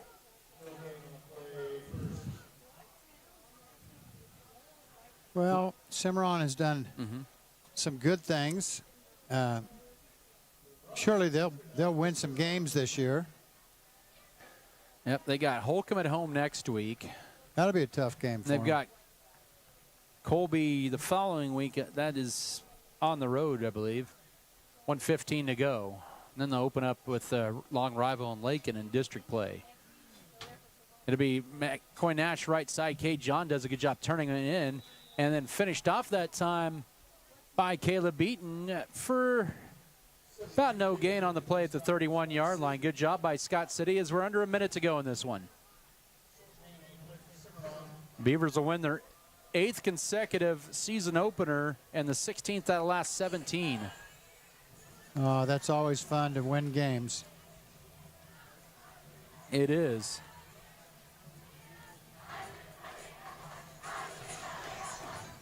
.30 seconds to go in this one. Cimarron just trying to run this clock out. Got 1 play left.